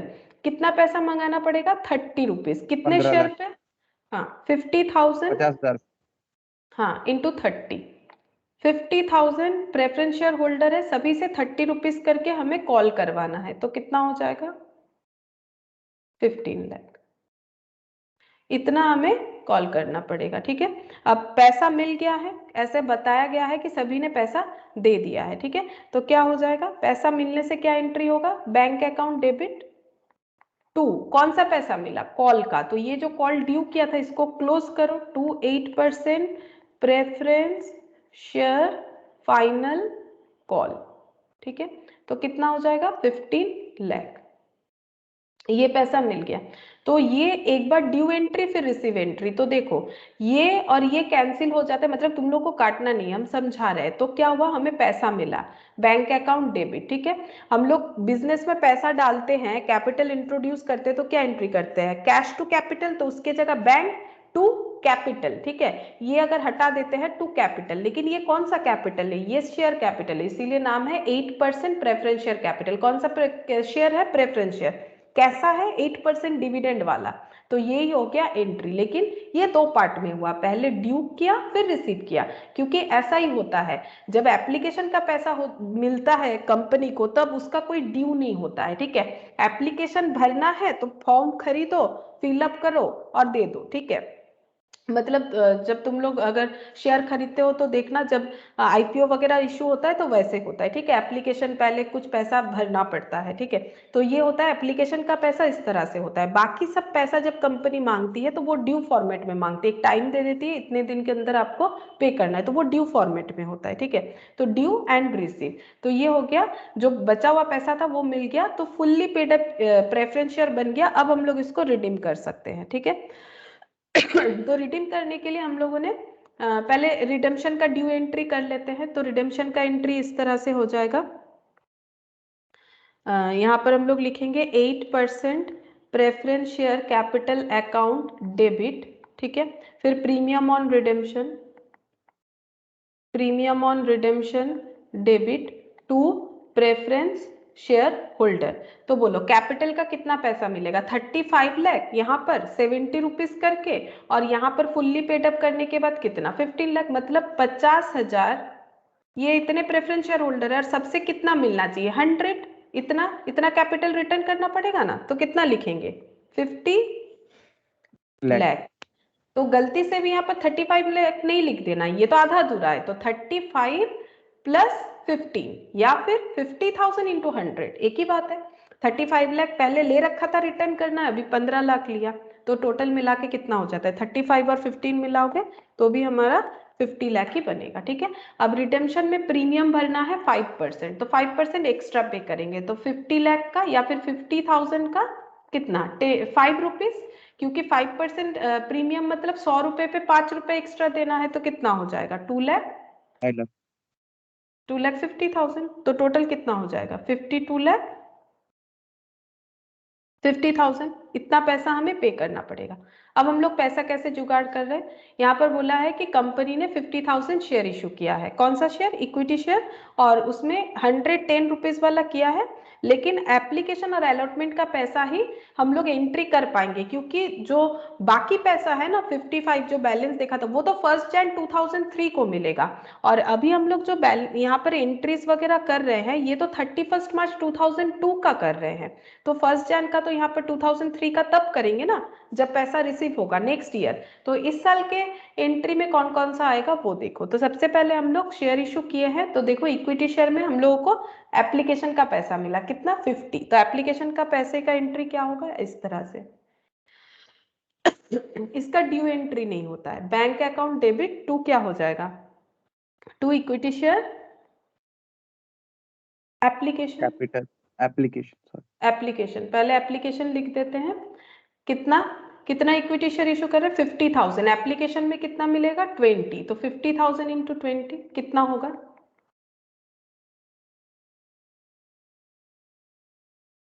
10 lakh. 10 lakh. और ये एप्लीकेशन का पैसा कहाँ ट्रांसफर होगा, कैपिटल में। सारे पैसे का ट्रांसफर तो कैपिटल में ही होता है ना। तो equity share application to equity share capital, तो सारा पैसा कैपिटल में ट्रांसफर हो जाएगा। तो ये देखो ट्रांसफर एंट्री कैपिटल में चला गया, ये पैसा रिसीव, फिर ये पैसा ट्रांसफर, फिर नेक्स्ट अलॉटमेंट का पैसा मिलेगा, और अलॉटमेंट में प्रीमियम भी मिलेगा। तो अलॉटमेंट से ड्यू एंट्री होगा, एप्लीकेशन में सिर्फ रिसीव ट्रांसफर, बाकी सब में due then receive and transfer, ठीक है। तो ड्यू एंट्री करेंगे तो किसका पैसा मिलेगा, अलॉटमेंट का। तो क्या एंट्री होगा, equity share allotment account debit to equity share capital, और सिर्फ कैपिटल का पैसा ही नहीं मिलेगा, यहाँ पर सिक्योरिटीज प्रीमियम भी मिलेगा। क्वेश्चन बता रखा है कि अलॉटमेंट में प्रीमियम का पैसा भी मिलेगा।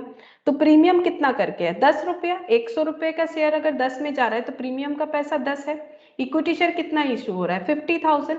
तो प्रीमियम में कितना जाएगा? 50,000 इंटू 10 कितना हो जाएगा? 50,000 इंटू 10 5 लाख। अच्छा, यहाँ पर कितना जाएगा? अलॉटमेंट में टोटल कितना पैसा मिल रहा है? अलॉटमेंट में मिल रहा है 35 इंक्लूडिंग प्रीमियम। अगर 35 में 10 प्रीमियम है तो कैपिटल कितना है? 35 में अगर 10 प्रीमियम है तो कैपिटल कितना 25 होगा? 25। ठीक है, तो 25 इंटू 50,000 कितना बनेगा? देखो 12,50,000 12,50,000। तो टोटल कितना मिलेगा? टोटल तो 35 मिलेगा। 17,50,000 17,50,000। तो equity share allotment account debit to equity share capital to securities premium, ये ड्यू एंट्री हो गया। अब पैसा तो मिल गया है तो बैंक अकाउंट डेबिट टू कौन सा पैसा कैंसिल हो जाएगा? अलॉटमेंट जो ड्यू किया था, टू इक्विटी शेयर अलॉटमेंट। कितना पैसा मिलेगा? दोनों, प्रीमियम का पैसा भी मिलेगा, ये भी मिलेगा। टोटल कितना मिलेगा? बैंक अकाउंट जब डेबिट होता है वो तो टोटल अमाउंट से ही होगा कि पैसा कितना मिला। पैसा तो इतना मिला, टोटल 17,50,000। ठीक है, और इसके बाद जो बचा हुआ पैसा है उसका एंट्री अभी हम लोग नहीं करेंगे। उसका रीजन बताए, वो तो 1 जनवरी 2003 को मिलेगा, तो उसका एंट्री नहीं होगा इस अकाउंटिंग ईयर में। ठीक है, तो अभी तक हम लोगों ने क्या किया? पहले फुल्ली पेड अप कर लिया शेयर को, फिर उसके बाद कितना रिडेम्पशन के लिए पैसा चाहिए वो दिखा दिया।